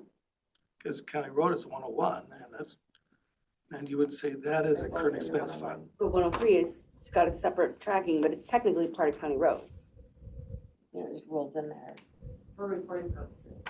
So 105 rolls into current expense for reporting purposes. I don't understand, in my mind, I think I do, but I probably don't, the components of how the account system is truly set up. So I just want to separate that 105 account, just separate, so it's not in individual budgets. So whether it remains in current expense or it's standalone, I would trust the accounting department to, just so it's not thrown into unless it's utilized. If somebody's, like the sheriff's budget or the commissioner's budget or what have you, that budget. So whether it's standalone, I just don't know enough about the makeup of the account. It doesn't meet the requirements to be a standalone fund on our annual reporting. It has to roll up into something else. And current expense is the next best place for it. So when we were looking at our cap of how much we can do, we should have been adding that fund to the cap. If it's just a sub-account of current expense. Yes, it wasn't. It was a standalone fund in 2024, and it didn't meet the requirements to be a standalone fund. So we need to either roll it in current expense or take it totally out, even though it is basically for current expense, it's not. Because it could be available for the other departments, but. Yes, but it would I would require like it board to- action. Okay. So what would your recommendation be?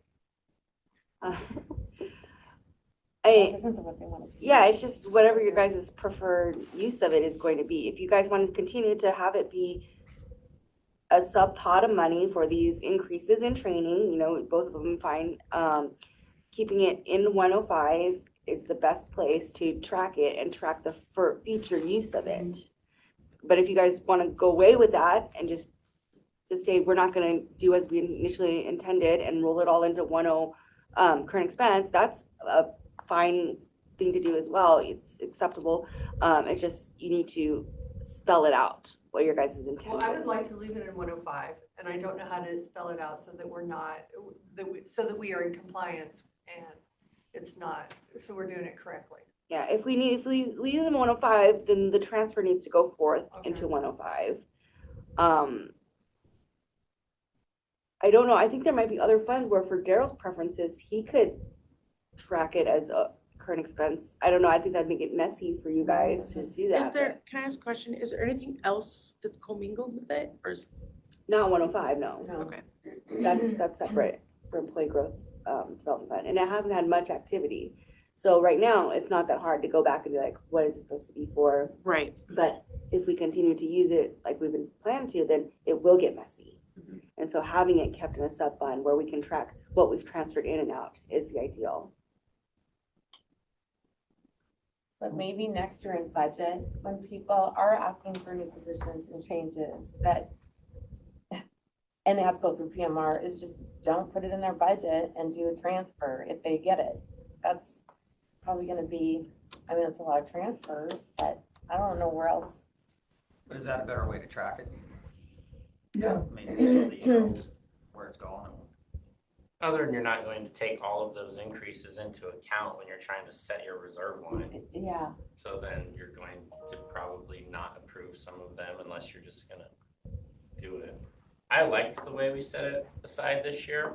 We obviously didn't account for the insurance increases in the budget, so that's where this issue is coming from right now. Well, I was pushing that issue because I was treating it like a separate fund that's not current expense. I didn't know we changed it to now be, because then if that's the case, then technically, even though your increase decreases probably stay the same, then your numbers should increase on your cash on hand. I don't know, technically we could change it to a 0.011. Because if it's now a sub-account of current expense, then your cash on hand for April of '24 would include that fund, and for '25 include that fund. We have it budgeted as a fund though, Yeah. a managerial fund. That's, I mean, at this point. Yeah. We could do a resolution, change our how we 001 want to dash. do it. Yeah, do it as 001 dash some number. But we're that gonna we lose it when we used. go into Tyler. Yeah. No, that's true. We don't have We will lose it yeah. in Tyler. So we need to leave it at 105. We don't have departmental tracking within.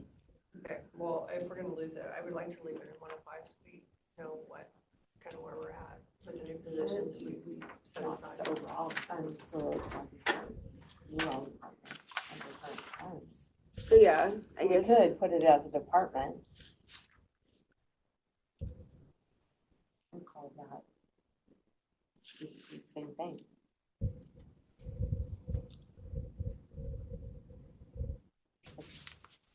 Yeah, I guess that is, yeah, we could do that. If we're gonna do it, I'd rather do it now, get cleaned up before going to Before we Tyler. go. Okay, what was your plan then? If Daryl wants, we can just make it a department and not a. We can just do a fund. current expense 001 and get a Yeah. new department number. and Probably create a like new department number. 135, 136, I think we've used those, so we have We're to look into at one we don't 140s. have. 40, something. It's gonna have to be up there. Okay. Yeah, and I could just draft it up for consent agenda and just get it board And we'll just approved move and it then. into move it. current expense. Then there's no, Yeah. but then it's Sounds like still, everybody's in- It's still gonna, everything is still gonna have to be the same, where we're gonna have to transfer money, whatever, if it goes into, somebody takes that and position goes into the it's sheriff. a you're still budget gonna have to- transfer, not a cash transfer at that point though then, Yeah, if that's the case. yeah. Which would also mean don't bother with this transfer. Yes, if we go forth and make it a department, we won't need to move the money. Okay, so it'll be a 001 dash. 140 Sub-account something. number. Yep. So there's no 102, is there a reason for that? There was, I'm and it, not seeing one on here is all. What did you say, what number? 001, 102. What was that back in the day? 102. Oh, that is, District court. 102 is district court. It's just not on this list then. You'd have to go down to the records. On what list? The same current expense revenues. Yeah, it's, yeah, if Well, you look it's at the, even at the expense, it says If you look right 102 over is, here. Okay, it's on a different. it's gonna have to be like, 130, we don't have 136, I thought we did. Isn't that just That's your HAVA. Wait, what, 106? 102, oh, it was CARES. No, yeah, no, that's a fun. The fun on Sue's cares. Because on your current expense, We'll figure out yeah, what's your the best monthly one. expenditures, you have a 135 for historical preservation. It'll probably be above 140. Then you also, does, you're not showing right now 127, 128 through 132 on that report, but you could have. Those are tax. REITs, right? Those are REIT monies? No, I was looking at your departments under current expense page, like 4 pages. Is there a page number on this? Yeah, it's only active accounts. Yeah. The other thing is, we use department numbers with funds as well. So like Fund 108 is Department 150. So then those got kind of mixed in, so it's not like a sequential numbering system within departments on current expense. I'm sure you'll make a great decision. It might be 9:05, but whatever. Well, I guess we'll let you guys figure that out. Yeah, we'll Yeah. figure it out. 'Cause we have to make sure nothing, Nothing else to accept. yeah, it Yeah, doesn't and affect that's- anything else. Nothing collides.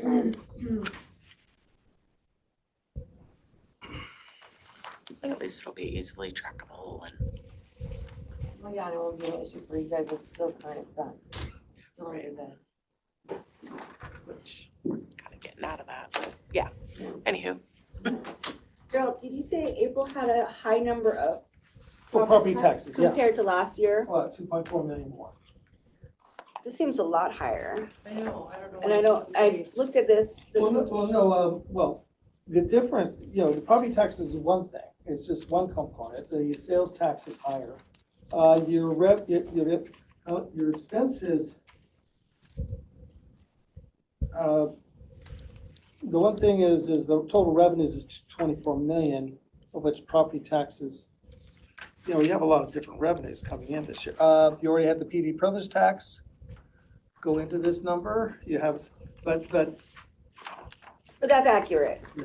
Okay. Yeah, the investment interest is down from last year and the real estate, excise tax is down. Those are the only two that are down. Everything else is increased.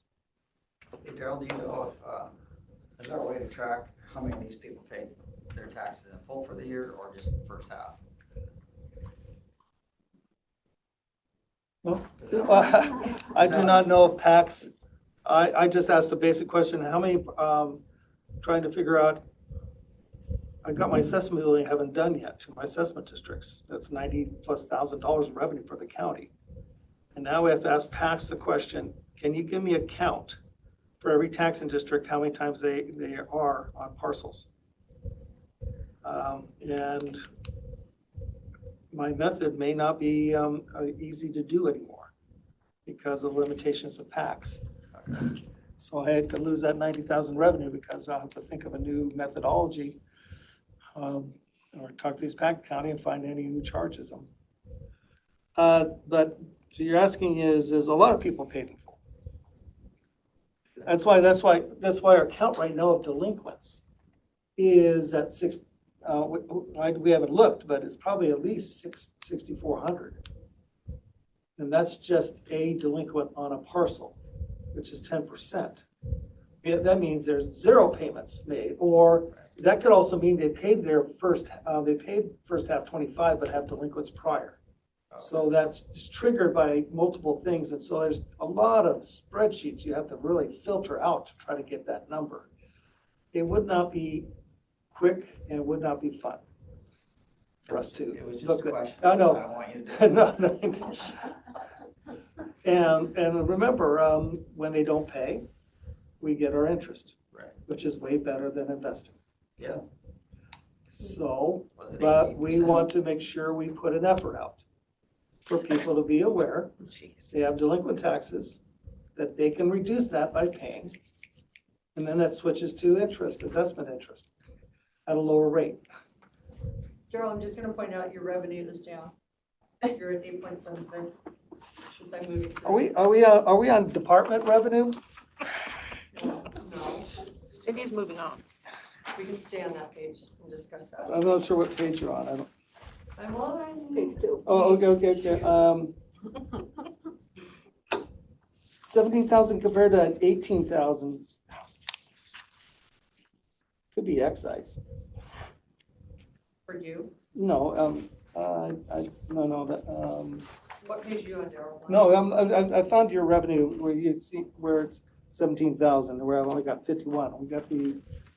We don't have the transfer yet, and that'll happen at the end of the year of all the unclaimed foreclosure surplus. Okay. That will happen at the end of near the end of the year. The assessment billings haven't been done yet, so those don't show up in that number, which I'm only 1.4, $1,400 less than last year. So That's planning, about the difference, 1,400. they are down to, would that be, do we need to do a transfer for some projects that they're working on?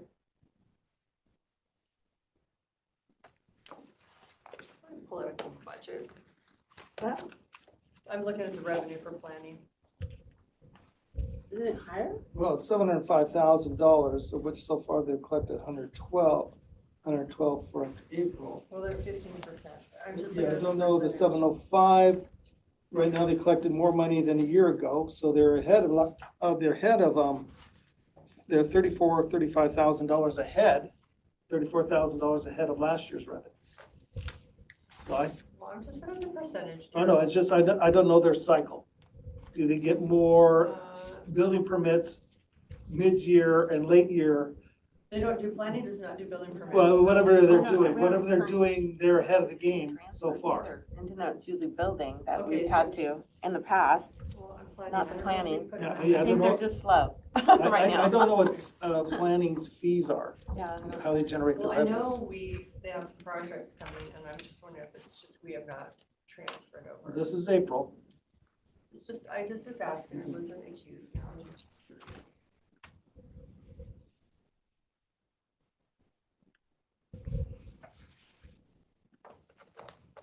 Yeah, the percentage is based off of 4 months. It's just a flat.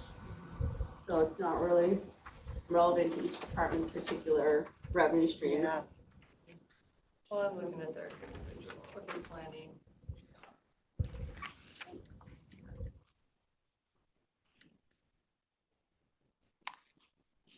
Bartleby College grant, 455,000.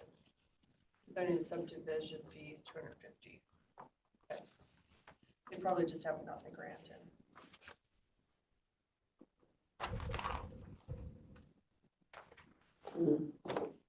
Where's the totals? Okay, It's probably reimbursable. I don't know what kind of grant it was, but I'm assuming Yeah, Department of it would be a College. reimbursable grant. Planning? Yeah. I don't remember what kind of grants they, Well, new up. not many of them It was give a you the cash up front. Department Unless it's HAVA or, I don't know So- for sure. on expenditures, you had a huge jump from a year ago. So was all the sheriff all back wages, or they have something else big that was? We did some of it. We haven't they paid haven't processed it yeah. yet, no. Uh-uh. Yeah, because they're at 2.73 million compared to a year ago, 885,000. I don't know what made April unique. Unless a whole bunch of purchases were made and showed up in April. Hmm. Of course, you also have juvenile. It was 646,000 compared to 213,000. So that was a huge jump as well, unless we had a lot more Well, costs. We are At the you- overachievers there at, Medical aid, is it, we No, have we're not taking more going. kids over there, or, no, we're over in Chelan County. oh, you're sending our juveniles to Chelan now? Yeah. When did that start? Yeah, 3 years ago. Was it 2 years ago? Oh, gosh. You were out that day, Daryl. Been a while. Oh, There you go. 23. so we gave the medical lake facility more beds for other counties. Okay. Martin Hall. I didn't know. It was more of a transportation issue that we were having. Okay. Things are working out quite Well, I'm well. glad we're helping Chelan County because they seem to having some cash issues right now. Well, it's been working out pretty well for us. We just have a lot of kids. It was just reading an email, we have We only have 12. like two, planning only has 2 lump sum grants. From college and zoning subdivision fee charges. Yeah, see, I don't know, it's just Spring Fest. How did, any word on how the Gorge show went? No arrests, no problems. There was only 1,500 people there though. 1,500 That's what it said. for that show? That's what the sheriff's update said. That's what was on Facebook. I don't know Willie for a Nelson, fact. Bob Dylan? Yeah, Willie Nelson. Maybe it's 15,000. I don't know. Maybe they forgot a zero. Maybe there was a number out of there. I didn't I'd be read it. surprised at 1,500. Yeah, 1,500, I could have went there and got a real good seat without even trying. 1,500 campers, I think. Oh, okay, that makes sense. 1,500 campers, okay. That's That makes more sense. a big hotel motel tax. I know a lot of people went to Willie Nelson. Oh, there's a lot of nostalgia. Probably the last time you get to see him at the Gorge. And that's probably a lot of reasons why a lot of people went, because they wanted to be able to say, I saw his last concert here. Okay. So yeah, just looking at these numbers. Because, yeah, the expenses this period at 8 million versus just under 4 million. Now, that was a big jump. But overall, we're really close to our budget anyway, still with the percentage wise.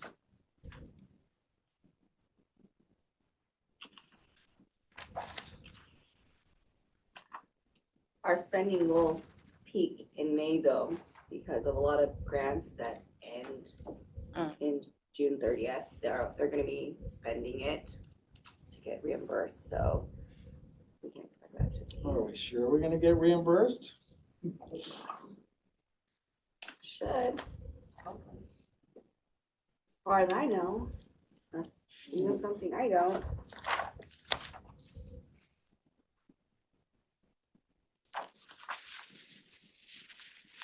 Treasurer's overtime is Hasn't changed for 2 months. still 140%, Daryl. And the amount is less than last year. Ours will be changing. Oh, yeah. We'll be right up there with you, Daryl. Maybe more. Yeah, probably more.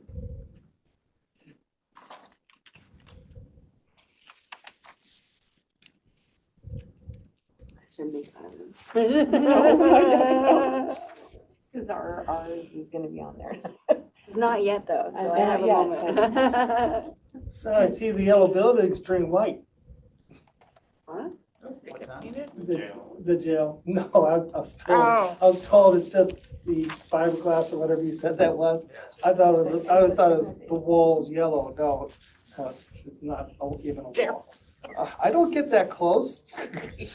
All I can do is whatever else they'll say, and then I just bring It it. just appears to look yellow from a distance right now, Mhm. until they put this siding in. Right. Oh, I just noticed an error. I'm not telling you guys.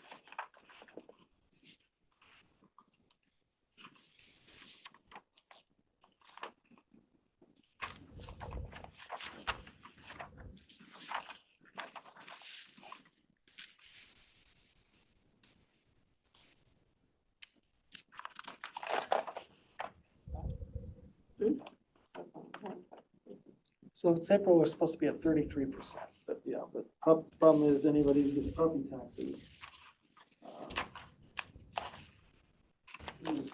That cycle.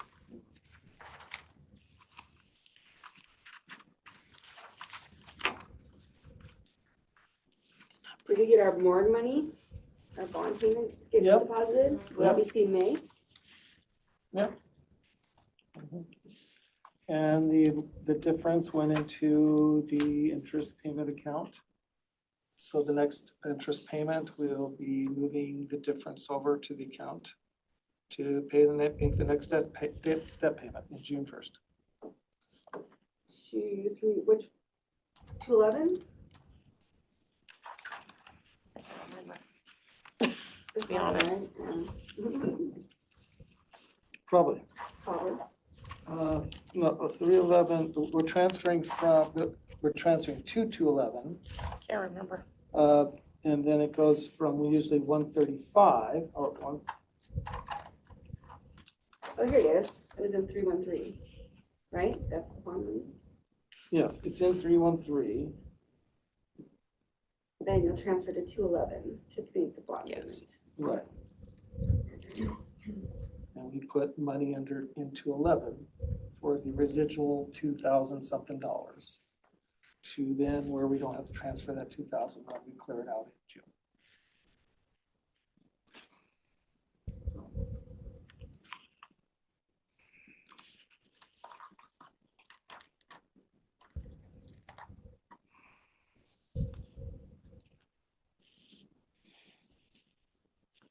I thought this was. Oh.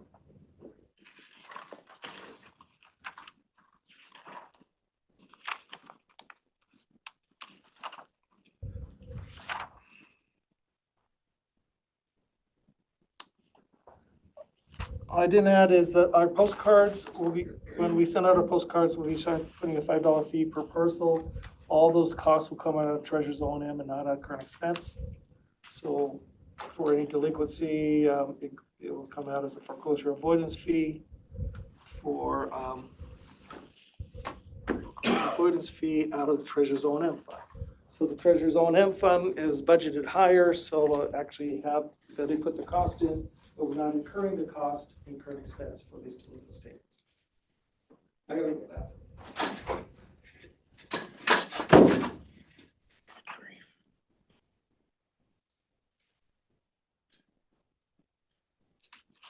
I guess I can grab and get that minutes. I didn't bring the minutes down from.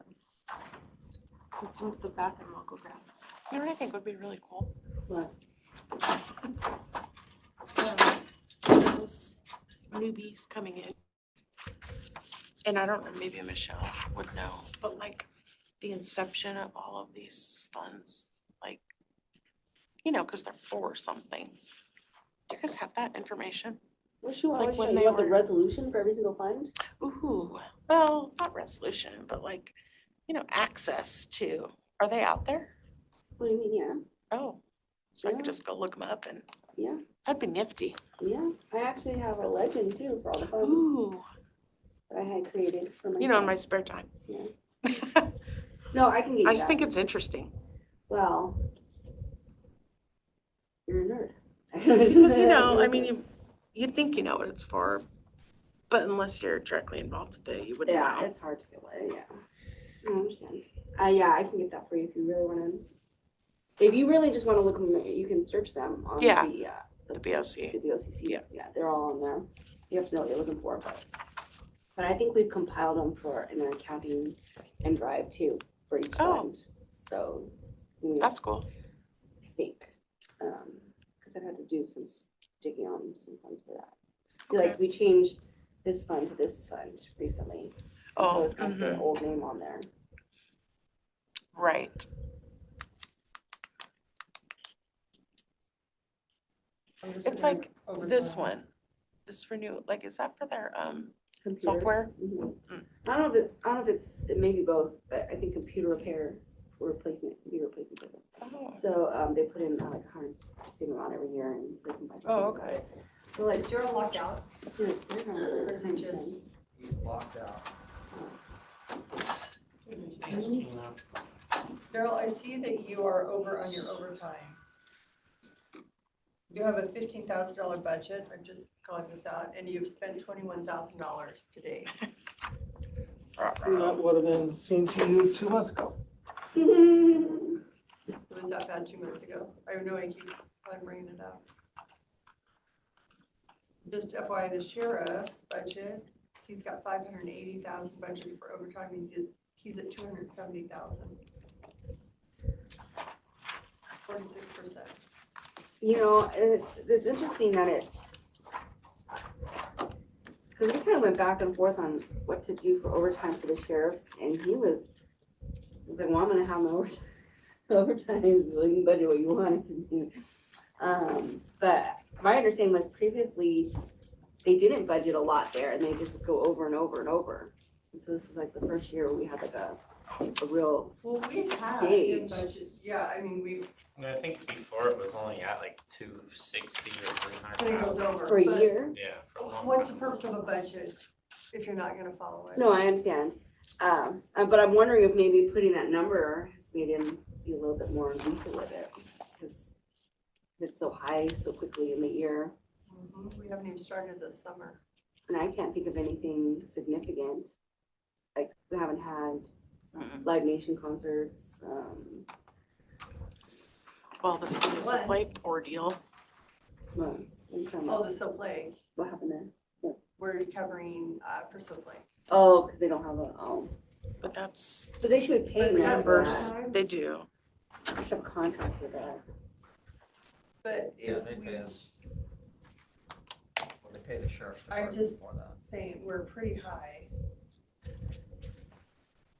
46%. Maybe you will quickly back off towards the end of the year. No, that's, I don't understand why that's so high.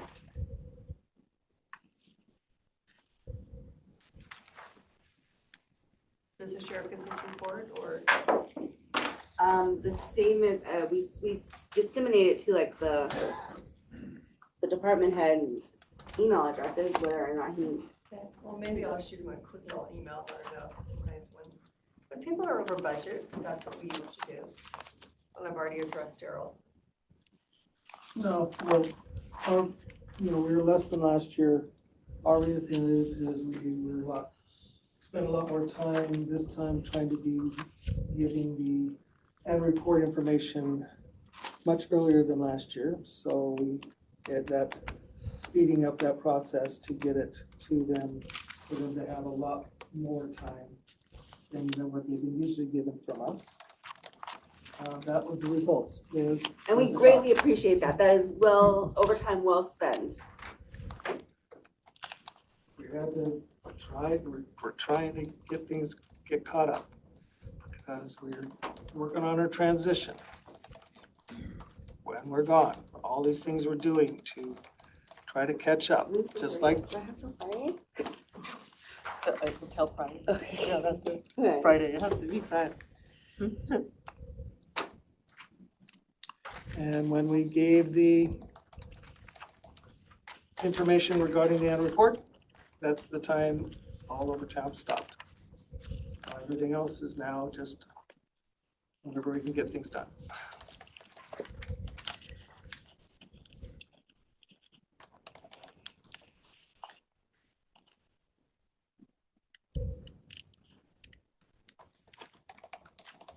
And if for some reason he doesn't have that report, Cindy, I can send it to him.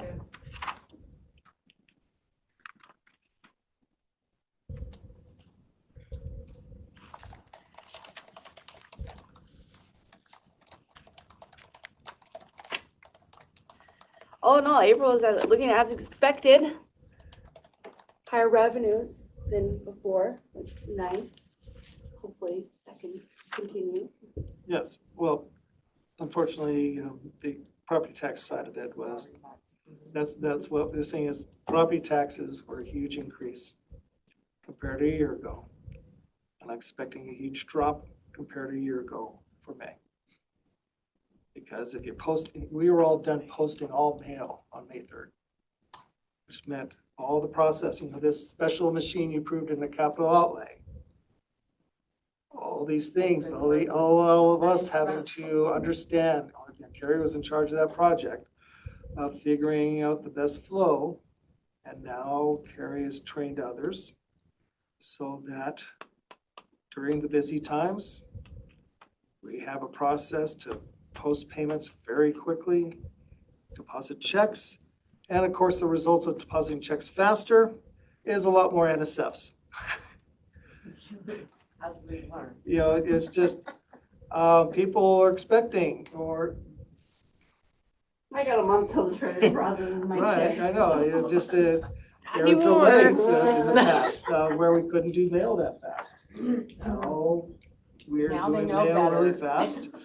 And now people's checks are getting presented to the banks much quicker than they were hoping for.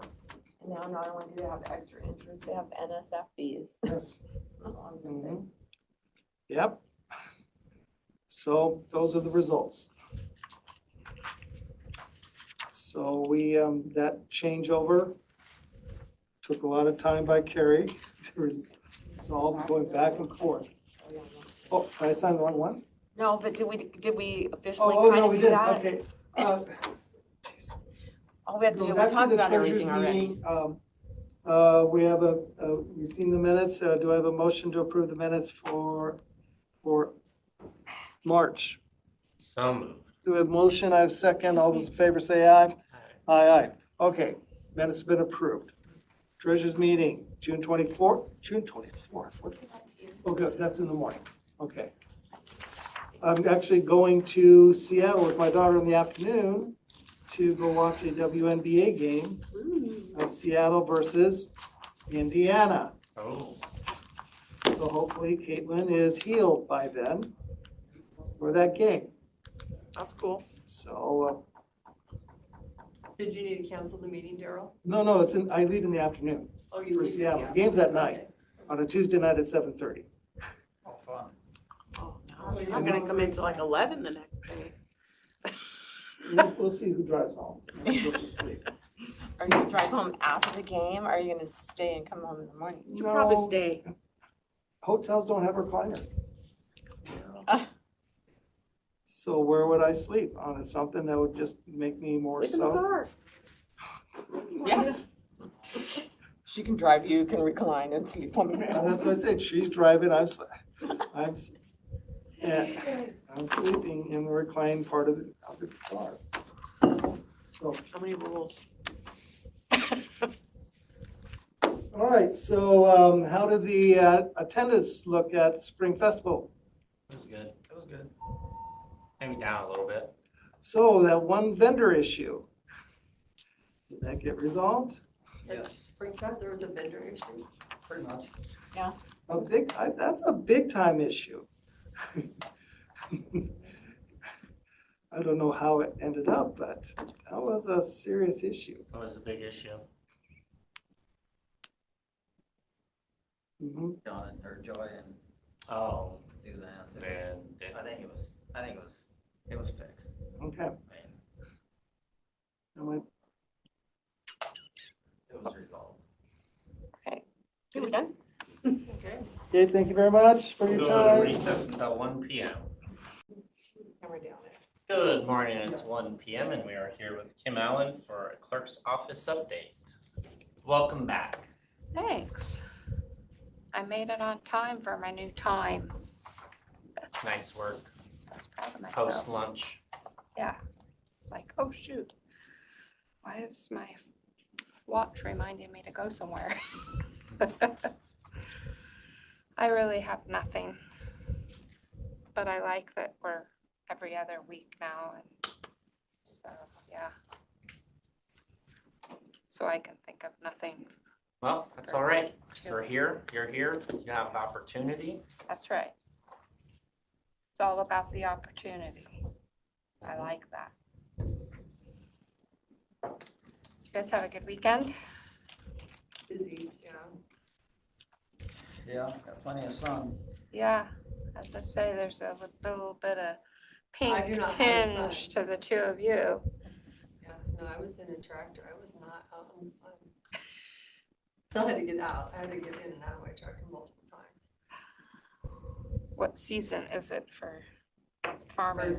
First cutting alfalfa, rolling into first cutting Timothy. Wow. And cherries are less than a month away, and it's just that busy time where it's just like, Did you get rain? but it rained and then the wind blew, so it can only Doesn't hurt close it, down. dries it out a Probably little. kicked us back like a day or two last week. Yeah, I didn't know it was supposed to rain. It was kind of a surprise. I didn't know we were having crazy rain. So,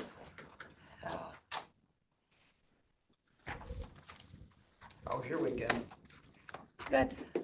We had a house full.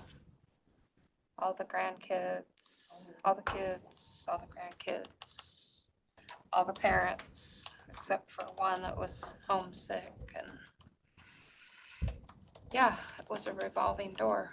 And we had a surprise visitor. When my son got there, they all filed in one by one up the sidewalk, and they were walking by, and they got up to the porch, and one of the littles says, "Oh, there's a snake," and keeps on going. And Cameron turned around. He's like, "Oh, you all go that way." And it was about a, I don't know, 2.5, 3 foot. It was a bull snake, thankfully. But Very. it was just laid out in the sun, and I knew something was wrong. We have these big poles that my dad made for catching snakes, because we do have snakes. And this particular one is painted bright red, and I saw Cameron picking up red, and I was like, Craig, I think we got a problem out front. Cameron caught it and was proudly holding it up, and he's like, "What do you want me to do with this?" Craig's like, "Take it out up on the hill, get it away from the house." So that was our big assignment, the snake. Chris was happy to tell everyone about it. "We got here and there was a snake." They're funny. So, yep, warm out. They swam in the pool. It was a whopping 63 degrees, and they still swam. Is the Efrain pool open? I don't think so. I think they wait till our school's out before they Before they open. get going on that, or? I think. Not positive. Yeah. But Well, it should warm up this week. yeah. Yeah. With the heat. I did the polar plunge once with the first little that wanted in. I was like, okay, I'm going in once. I love We'll the go polar under plunge. once. Polar plunge is normally That's in it. the winter, but I know what you mean. That was Feels like cold a good enough. Yeah. And she didn't want to go in after I was in. I was like, nope, nope, I'm committed. You're coming in with me. So, yeah, we did it. Any questions for Kim? Nope. Any for us? All right, well then, hearing none, we will go into recess until 1:15 p.m. Good afternoon, it's 1:16 p.m. and we are here for public defense update. Do we want to stand at ease for 4 minutes and then call it at 1:20 if he does not arrive? All right. He'll just remain online for 3 minutes.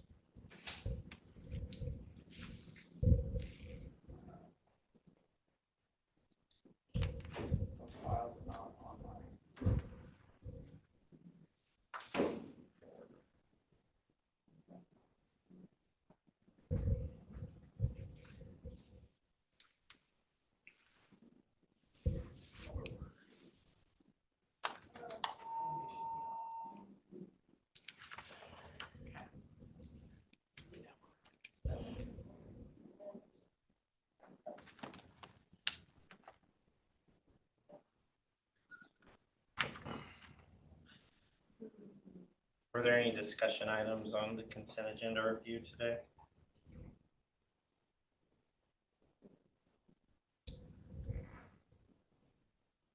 Don't believe so.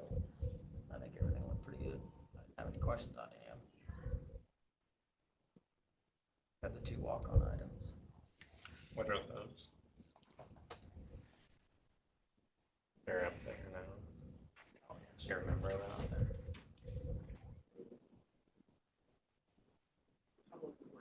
Contracts from Public Works. I have the updated contracts for the Shamrock paving up here. Just FYI. Can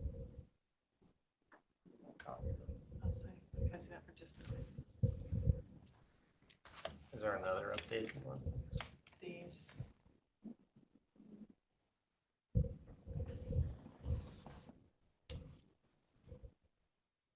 It's interesting, it's all double-sided.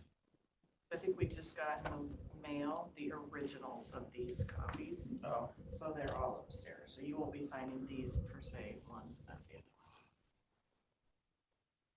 ones. Why were they walk-ons?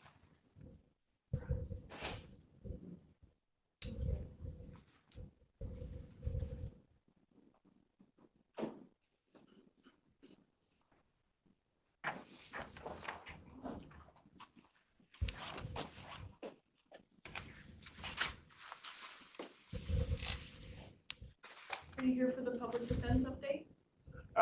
No, I have a court meeting. Oh, then let me show you where you're Oh, supposed to go. okay. That's okay, All right. you're probably close. Do you know if it's district court or superior court?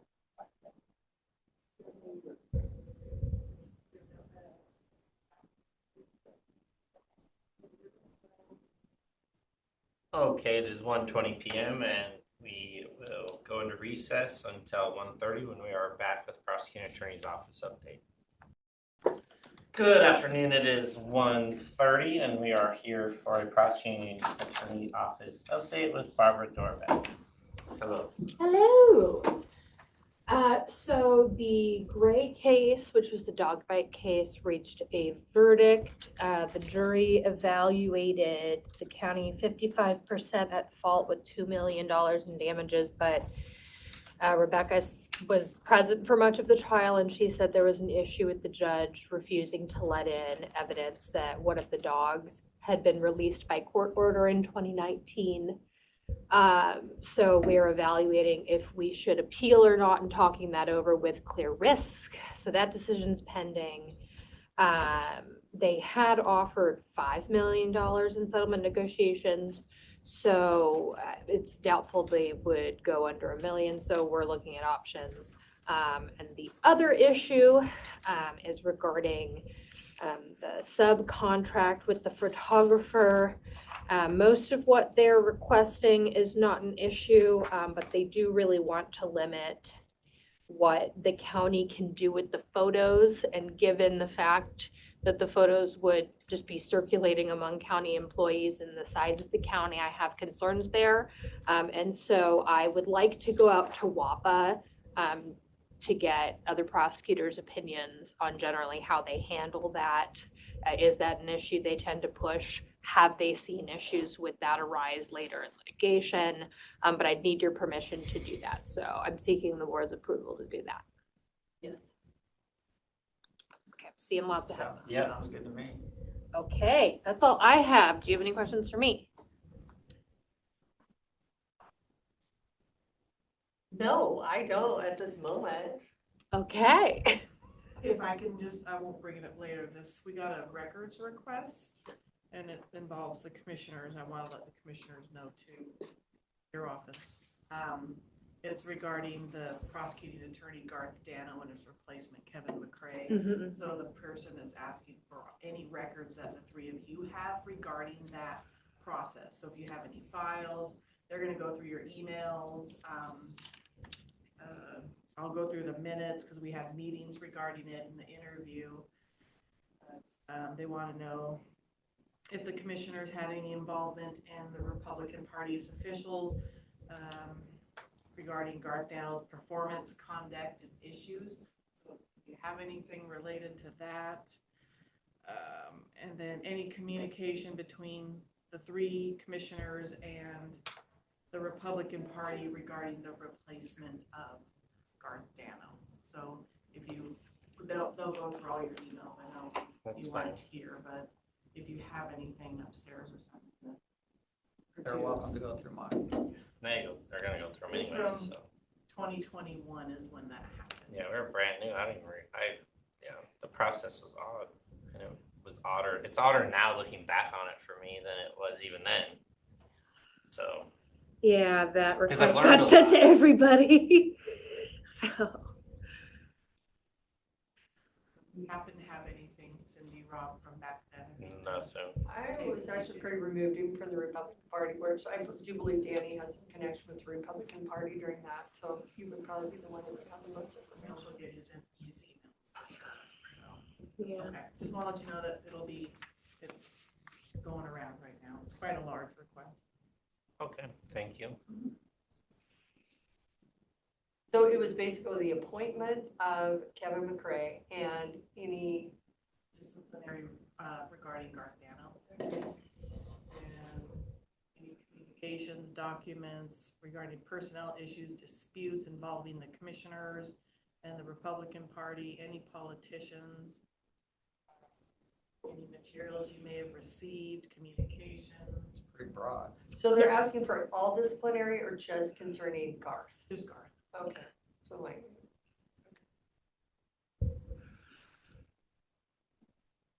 Okay. All right. If there's nothing more, then we will recess until 2 p.m. We're back for a weekly commissioner meeting. Great. Thank you all. Good afternoon. It is 2 p.m. and we are here for our weekly commissioners meeting. I will now call the meeting to order and begin with an open forum for public input, 3 minutes per person, 15-minute time limit. Do we have any members of the public with public comment today? Hearing none. We have one call-in user, but it is Carrie Stockton. Will you see if she has any comment? She's on in case you have questions about her consent item. Okay. Well then, I'll entertain an approval of agenda. So moved. I'll second that. Motion and a second. Any discussion? All those in favor say aye. Aye. Aye. Motion passes. Agenda is approved. Do we have any correspondence, emails, letters of support? You have a letter of recommendation that's on consent this week for the Washington State Farm Service Agency Board. It's item number 20, in case you didn't see that. And then we also got a newsletter from the America 250. And I just wanted to let you guys know that the Moses Lake Museum and Art Center got a little bullet of praise in there. So that was pretty cool. It's for it's like ideas for events. They got listed as one of them. So What was that again? it was in the America 250 newsletter.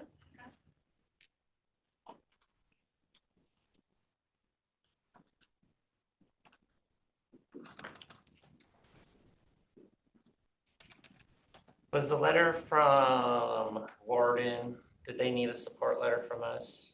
They didn't say that they needed a Seemed support like it. letter. That's what it was asking for, is what it seemed like. But There just wasn't anything in the body of the email other than like said please I see attached attached. this letters, and I thought, does that mean they want us to send you one? But, okay.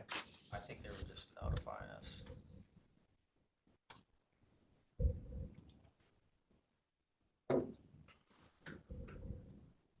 Any other items for correspondence? I have none. All right, moving on to roundtable. There are not any items listed. Do we have any roundtable discussion topics? No, but you missed it this morning. We have 2 walk-ons, Shamrock Paving for Stratford Road, and again, Shamrock for the phase 4 landfill Okay. changes. What portion of Stratford Road is that?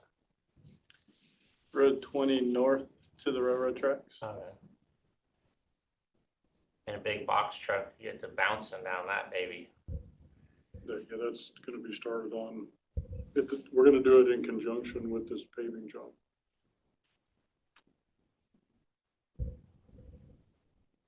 All right. Commissioners, any roundtable items? I don't have any. Okay. I would just note that very appreciative of the Sheriff's Office and Moses Lake PD and Youth Services working together for Springfest. They had a ton of officers there, arrested a lot of youth, and avoided any tragic situations, so very much appreciated. Consent agenda, are there any items to be discussed?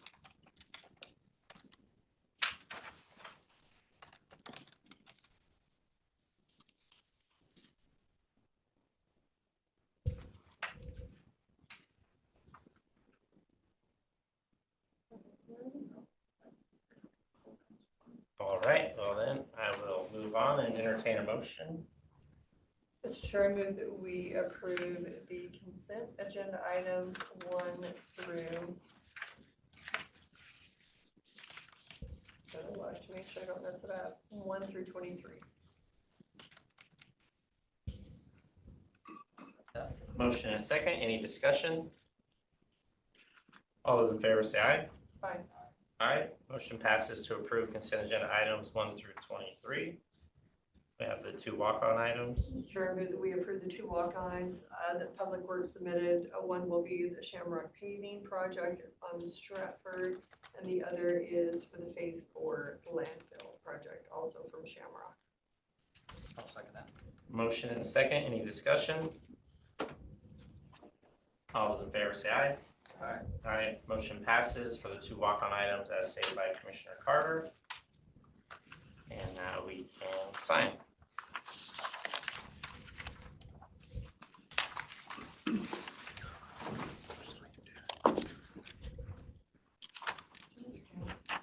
Thanks for visiting, Mr. Dark. Thanks for having me. Oh, Sam, I didn't know you were It was a here. pleasure. I sneak in and sneak out. Where's your fancy GCPD shirt? At home. He was incognito. Incognito. Where are you? So Sam, real quick, I'll follow you out there. I have a question. Sorry.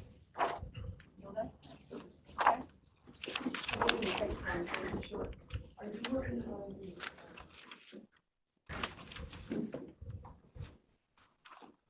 A lot of sign here tabs today, eh? Yes, these are the closing documents for the coroner's office. No, they got mailed in, they came in, right? These ones are the ones that got mailed in. Yeah, these The were the walk-on one. email ones. These got mailed in from them. Yes. No. Sorry, these are the ones we received the originals, I think from you guys, those ones. These were the ones in the envelope. The ones emailed are double-sided, the ones we got in the mail today were single-sided. No, not, wait, See, you're on both of these. hang on, I think we're talking about 2 different mails. Oh, okay. They're talking like external mail, the ones that were in the envelope. That when they gave it to us this morning. Oh, when they gave it to us? Yes. Oh, I was thinking the mail that I opened, sorry.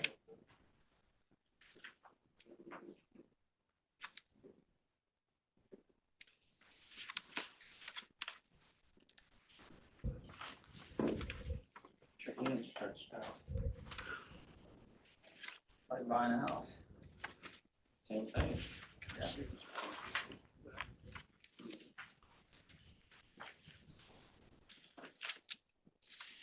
I've done all that. I was just, your due is responsible for settlement statement.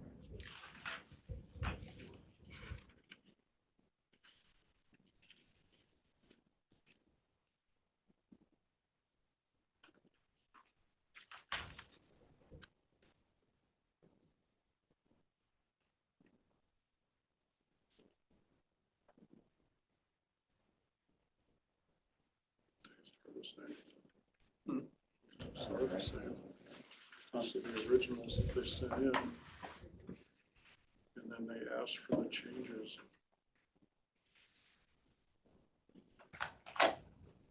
Andy, are you staying for the surplus hearing? What I do in this, These are details, snacks. when I get Yes, did you see the big bowl of snacks? Look at the bowl of snacks there, man. Variety of options, not all the same. Don't worry, I used to miss a Did lot of you them. sign, did you sign in there? Yeah, of course I did. Let me just double Okay. check. Great, sounds good. Specifications. Architect, owner, right there, my name. The shutdown wouldn't be. These are the ones they signed and emailed to us. Because, I think this it's was just the skeleton crew. Those are probably the original. These are the ones with the changes from legal, from Caitlin. Put out by, So we need Arno. these signed, yeah, not these. These are the original contract. From Seattle, one of the Seattle people that are. Really had one. I don't know. Okay, so we only had, it's only one walk-on. Is it these ones that you need signed? Yes, Wait, please. you had two walk-ons They, today? they are the same contract. One is, Maybe we should have gone. one is the corrected one, right, from legal? Yeah, Okay, that one had changes requested by both Blair and legal. And we, Wait, there was a really thick one, where'd the really thick We one? think that's the there's- other one that they have. this one, and it includes the bid packet. We didn't know that they'd already signed these. And Okay. then Dave got all his stuff back from Blair and from, I think it was Barbara. Sent it to them to review with those changes, and they signed that one and sent it back to us. So we think that is an amendment to this original. They're not two different ones. Okay, So sorry about that. So one's not the landfill and one's not No. the paving? they're all Stratford. So do we need a new motion, or does it matter? Amended motion for the walk-on items. No, because we're signing the papers, we decided we're not signing them. It doesn't happen. We owe you guys a copy or something. So, Mr. Chair, I see that there is not a number 2 walk-on for the landfill. I move that we remove it from our list.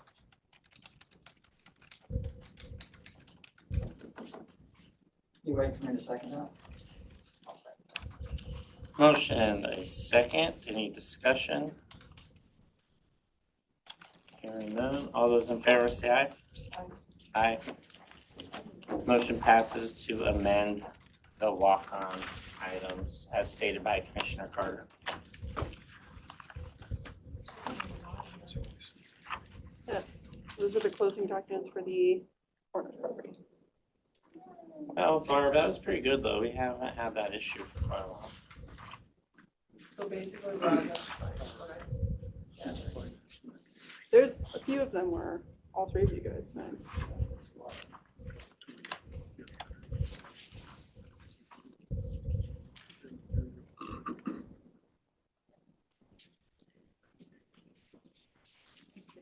Carrie. New Hope, CHG.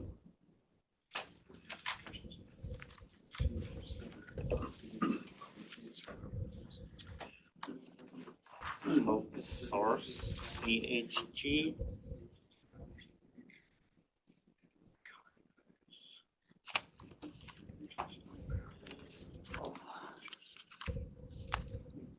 SIP reimbursement.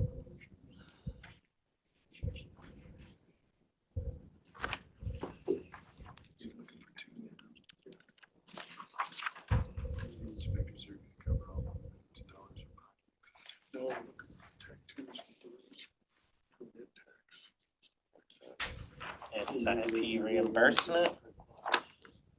New Hope ARPA reimbursement.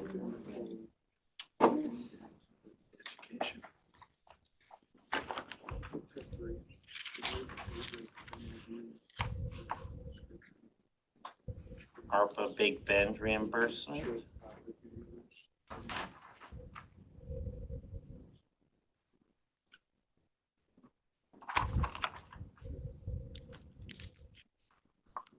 ARPA Beverly Water District reimbursement.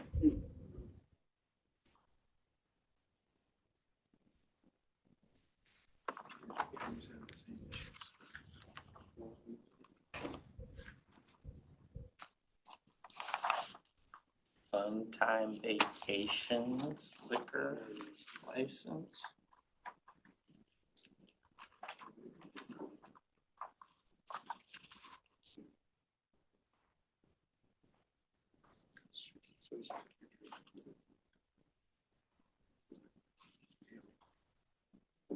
There's a reason. No. That's the third one.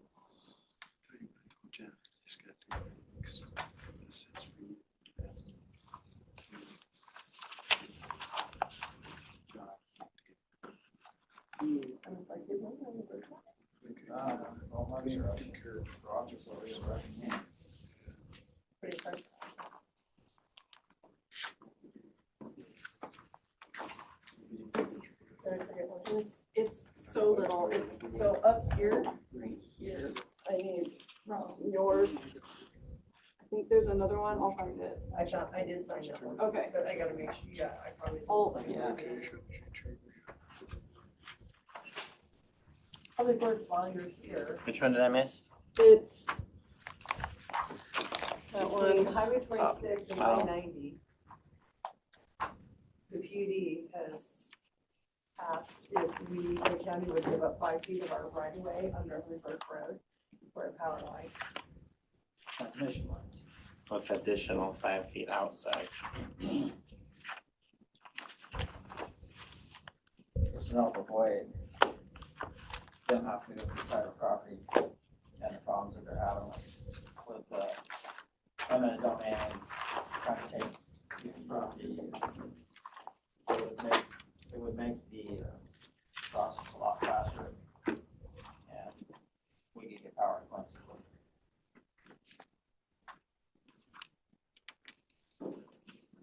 To I-90? I just asked Sam, that's what he said, 26 to I-90. It's the walk on, there's makeshift sign here flags. They want the outside 5 feet. I have idea. No, it's 25 foot right away, I think they said. And they need 5 more feet. Well, we would, But they want to be oh, able to we can't give utilize it. somebody else's right of way, we can only give our right of way. Yeah. So I think it's within our 5 feet. They made it seem like they would be at 5 feet outside. That's kind of what the Stratford deal was too, is where we gave them, Our access. what, 10 feet of the outside of our right of way for, and then we kept a slope easement in it. So that was part of that. Yeah, it So sounds maybe like that's it's, what, it's if somewhat we have, similar. if we have extra right away. It could, that other 5 feet could be, when we met with them about Stratford, what do they call that when the wires can blow? They need an air easement as well, Yeah. but that's much easier to The get. hangover. This Yeah. way. Yeah. So maybe that's the other 5 feet, that blowout easement. Maybe that's what they're talking about, that 5 They feet. said the poles were 5 more feet. And then they have some overhang, but And the swing is 50. Not sure what our right of way is along that stretch, but we'll look and see what we've got. Yeah, ask them to bring it, put something together, bring it to us, and to get hold of you guys as well. Yeah, and it was all but one parcel, wasn't it, on Stratford, we were able to do?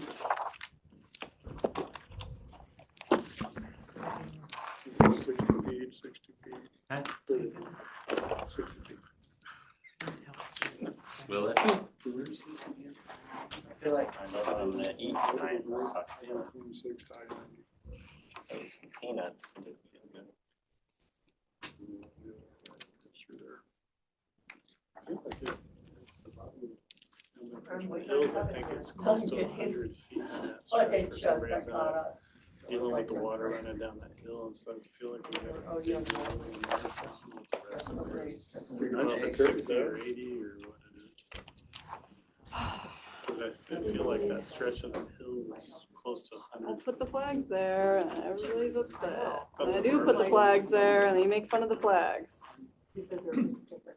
I want the flags accuracy. So I they like just have the flags. one parcel. or You whatever. might shredded sticky note flags. Better than not being around. No, I got that and I was sitting down here. So I just, Oh, really? yeah. I'm thinking of the budget when I do this. Yeah. No. He was thinking that. Bless you. Well, they were fine if I didn't flag it for him. So when we hit it, we started. I'll make sure that you guys see them all. 150, 200 feet. It's one of the old original roads. Okay, they're gonna retire after this, Oh, I gotta stand up for a minute. What is? the flags. No, they're not. These ones, Oh, the ripped I- up sticky note ones, yes they are. Better not. That's probably Sam and Kylie or Kelly. Yeah.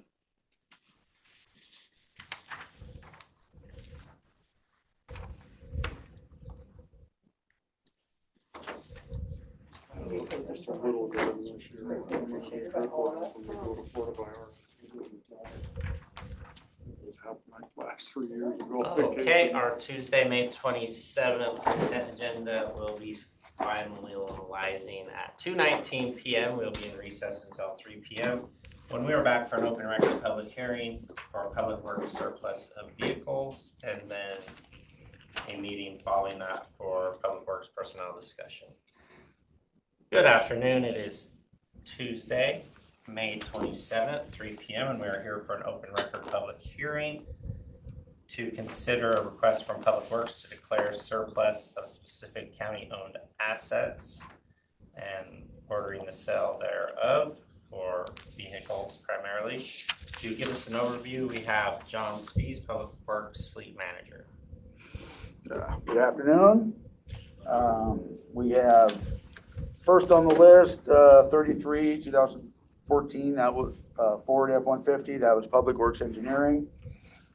602 Grand Caravan, that was from WSU Extension Office, that replaced with another Caravan. 639 2013 Ram Tradesman, also from WSU. 678 is actually from WSU, and that is a fleet reduction. They elected to reduce their fleet by one. 1003 Foreman pickup for Public Works. 1212 Dodge 2500. It'll get replaced next year. It has a bad engine, so no need to keep it around. 3009 Grader pickup from Public Works. 3941 Chevrolet Silverado Foreman pickup from Public Works. 7106 2017 Ford Explorer. That is actually going to be purchased by Big Bend Community College for, I have to look, either $3,000 or $3,500. I think it's $3,500. And 7121 Dodge Charger Sheriff's Department. Any questions? No questions for me? No? I don't have any questions. All right, then we'll move into the public comment portion of this hearing. We have no attendees in the room and no attendees online, so I'll entertain a motion to close the public comment portion of this hearing. So moved. I'll second that. Motion and a second. Any discussion? All those in favor say aye. Aye. Aye. Motion passes to close public comment. Mr. Chair, I move that we accept the resolution to declare the surplus items that were listed for Public Works, Grant County Public Works. Second that. Motion and a second. Any discussion? All those in favor say aye. Aye. Aye. Motion passes to grant the request of surplus. Thank you. This concludes our hearing. We will be back at 3:15 for Public Works personnel discussion.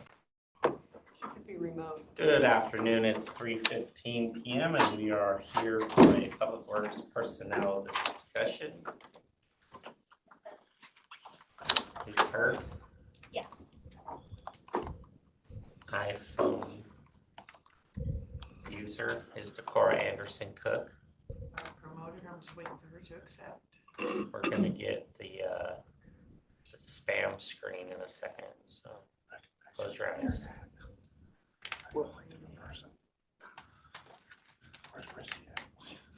Good afternoon. We hear you.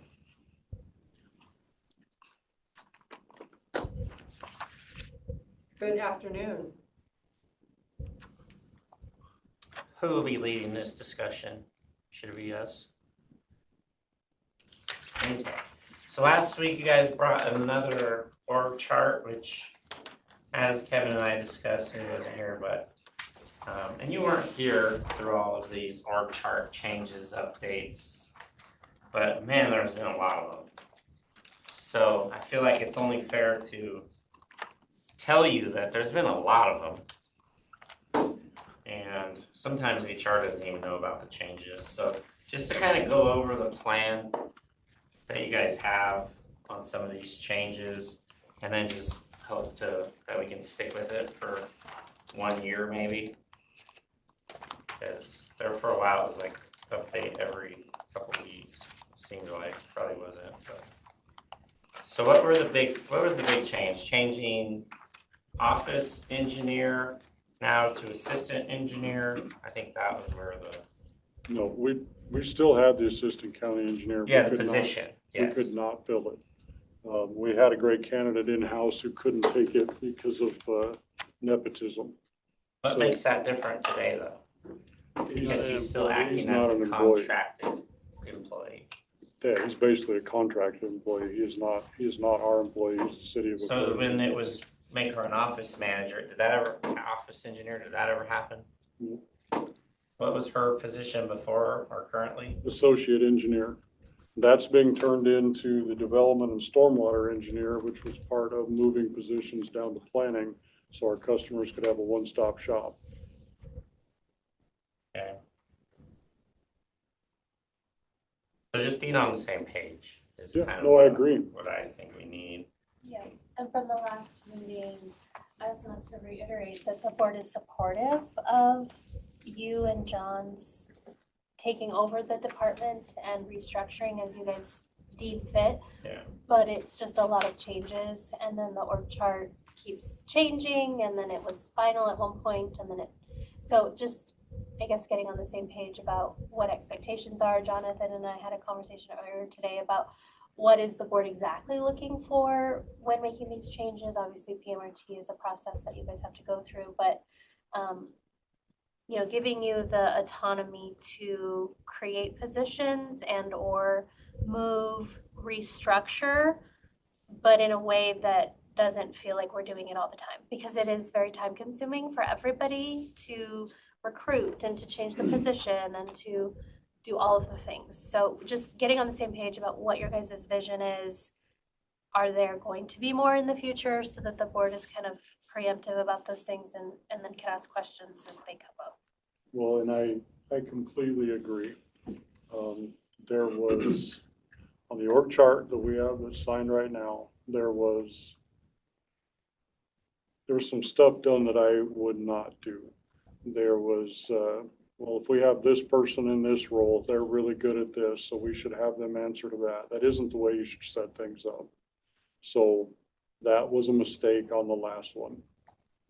We're not even close to being ready to officially ask to even make changes to that other one, because just like the planning department and the development review engineer, that was new to us. We didn't know that was going to happen until 2 or 3 months ago.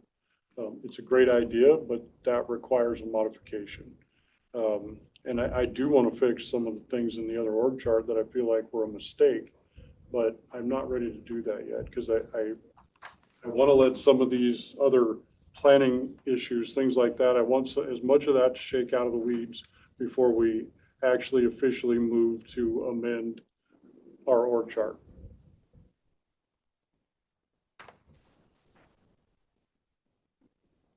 I guess my only other thing on this, just looking at it, is have you placed Kat in the assistant engineer position yet?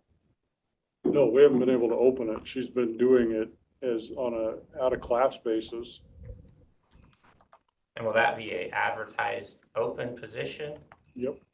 So then just having the name on the org chart would be a concern a little bit, but just trying to make sure we understand everything. Because I honestly thought that Sam, I think if Sam was here, had made her the office engineer at some point, but clearly that didn't happen. So. No, that never happened. She was the associate engineer. John and I agree that the associate engineer is not a position that we really use anymore. If you look at the job description, to be honest with you, Kat has not been doing an associate engineer work. That position was the same band as what we would like to pay the development review engineer at. So that worked out good. We're already funded for the associate engineer. We can use that for the review engineer. And we'll just be putting the associate engineer on the, archiving it, so to speak.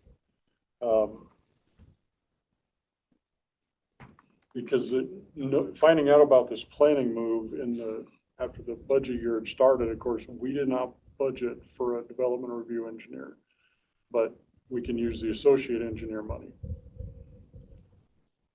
How long have you has Kat been acting as your assistant engineer, working out of class? Since Dave officially started the city of Fredo. And I don't think we'll get any kickback, but can you give her a stipend or work with HR? She's been doing out of class. So being paid out of class. Yeah. She is getting paid out of class, okay. But that was one of the things we requested, that was we were able to open that to the public, and fill that position. And what do you think on the nepotism, with Dave? Am I right in concluding that he is not an employee of Grant County? He's like a contractor. He doesn't direct their work at all. Because we are paying an invoice to the city as well for his time monthly. Yeah. And I would agree that he is not. Okay. He's not going to be overseeing or doing any direct supervision to her. So I don't have that concern. Okay.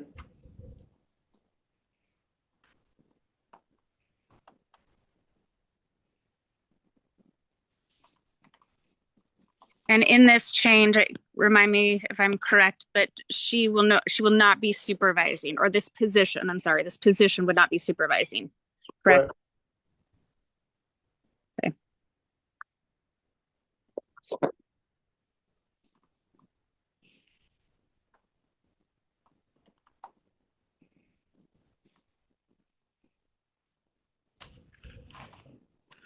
And which version, are you guys looking at the approved version in March of 24? I'm looking at 3/10/25.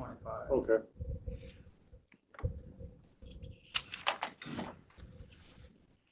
Are we getting the HEO positions sorted out? As far as what? All the complaints that those employees have made. Well, short of one right now, everything else I think is sorted out, yeah. Is this the one at the landfill or? No, Moses Lake.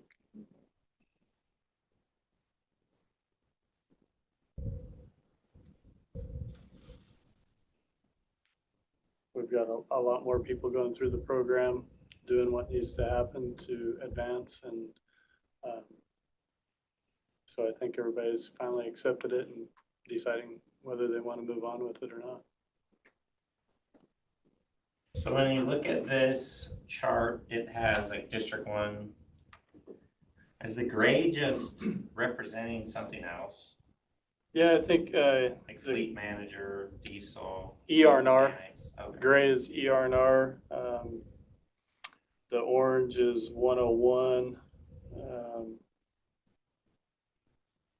Obviously, the light green is 401 for solid waste. And so I think Dave, when he first made this chart, had some color codes depending on what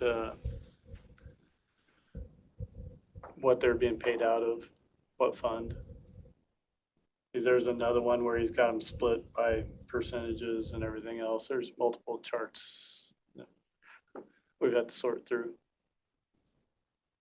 Some people just love charts. Yeah. I can't fix them very well, so they're pretty advanced for me, but we're working on it. And what's the department's process for out-of-class pay? How does the department determine who's eligible and for what time frames? So, let me just give you an example. So Yvonne, we sat down with Yvonne when Jahira left. We went over stuff that she was trying to do, and we mostly reviewed her job description. It clearly wasn't listed in her job description, but was in Jahira's. We instructed her that when she was working on those items to keep track of that and write down out of class. And if she gets 10 hours a week, then she gets compensated for it. Kat's a little bit different. We're just having her do that 10 hours a day because we don't have an engineer. When he is here, he's working on PE stuff. He's really not doing anything day to day with West Shore anymore. He's not doing any of that. It's Catherine has been in charge of all that. Her and Tyler have been working on just some solutions to West Shore. So does that answer your question? Okay. Doesn't look like it did. Sort of answered your question. Yeah, no, it's just that when other departments have out-of-class pay, it usually comes through a PAR. so that payroll is aware, but you guys use WinKids Mhm. and then are manually entering that information into GP. So I think that's how that information gets transferred. It's just that Public Works is doing that with them. I think, correct me if I'm wrong, what we've done in the past, we don't do PARs for out of class, but we have been for like interim. Yeah. And, I mean, Catherine she is not represented, but Yvonne isn't either. Would you like a PAR for out of class? Catherine's would be pretty easy. Yvonne's is harder. She was working on a crab report. That was a financial report for 54330. She probably had 20 or 30 hours last week on that. This week, it's hard to say how much she'll spend on it. Yeah. What are your thoughts on doing a PAR to Cora for out of class?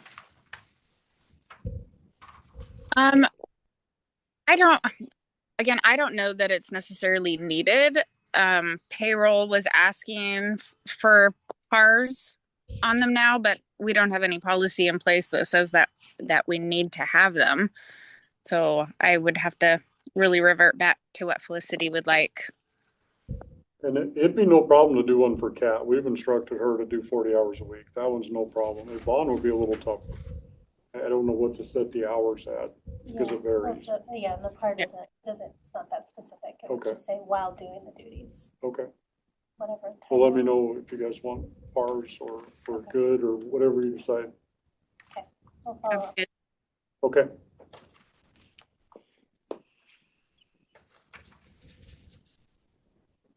Jonathan will follow up with payroll.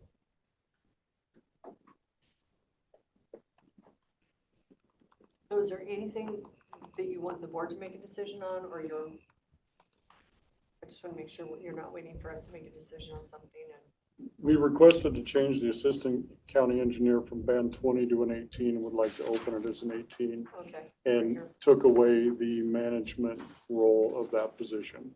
Feel like that should be the engineer when we get it. The other one that was at PMRT was the development review engineer. And that job description it was written by John, I reviewed it, Dave Bren reviewed it, and Jim at planning reviewed it, because that position is actually gonna be reporting there full time. So, and as I said, it's funded by not refilling the associate engineer. They're both band 14, so it's the equal pay. So I guess Andy, who's supervising the position? What was that, Decorah? Who supervises that position? Well, I don't know what Jim and Dave worked out. To me, it should be Jim, because they're gonna be down there 40 hours a week. On the job description, it has both the county engineer and Jim Okay. as supervising. Because a lot of the major, and I think some of the short plats, they have to get signed off by the engineer. So they really are gonna be working with both of them. I think as far as leave slips, things like that, it should be Jim. Okay. Thank you. You're welcome.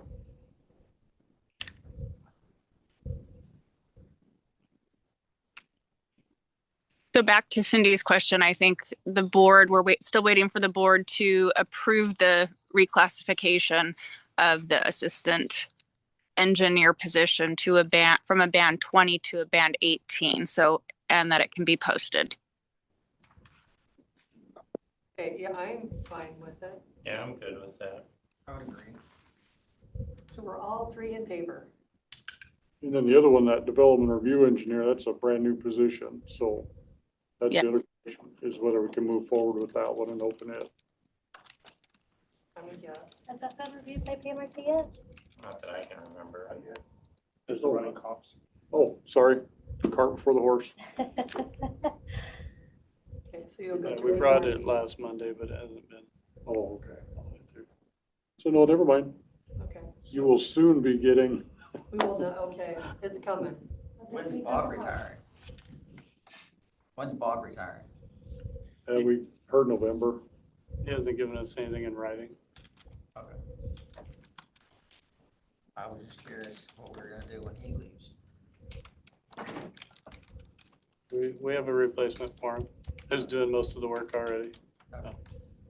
What's the position? That is design engineer. Capital projects engineer is just what it'll be. Some, or manager, whatever the case, but Yeah, the driveway issues that we're having on West Shore, Tyler's been What? doing We have it. any driveway issues? Just, there's one or two. You probably haven't heard about them, Cindy. I think if you put 2 zeros on the 1, you're close. He's been working on, to design some of those repairs and working with You might WashDOT. with this job, you might be retiring sooner than later. Yeah. He's got one more He might. driveway issue. This one doesn't go away. There may be a barbecue at Public Works when West Shore's wrapped up. Well worth it. Okay, so I think we're all in agreement for this one. And then the other one will go through PMRT. It's been turned in, so we'll probably see it next week. So, You're still working on So we're comps. gonna comps. We'll see. Yep. It's possible. oh, maybe we'll see it next month. There you go. Almost June. Yeah, I know, incredible, almost June. Is there any other questions we can try to answer?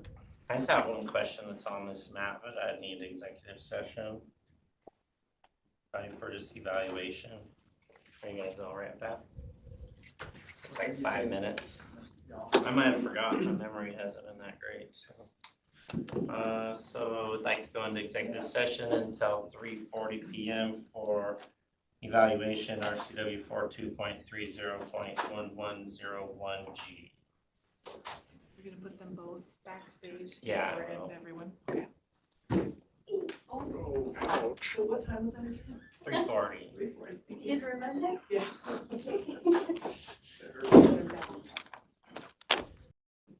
We are out of executive session. Are there any other items that would like to be discussed? I don't think so. No, she's here. Okay. Oh, she's still backstage. I thought I moved her. Oh, is she back? She's somewhere back there. I moved her. Did you have any other thoughts, Decorah? Nope. I'm good. Well, thank you, Decorah, for joining us. Oh, you're welcome. Thank you for having me. Thanks, Cora. Hey, have a great afternoon. You too. Talk to you later. Okay.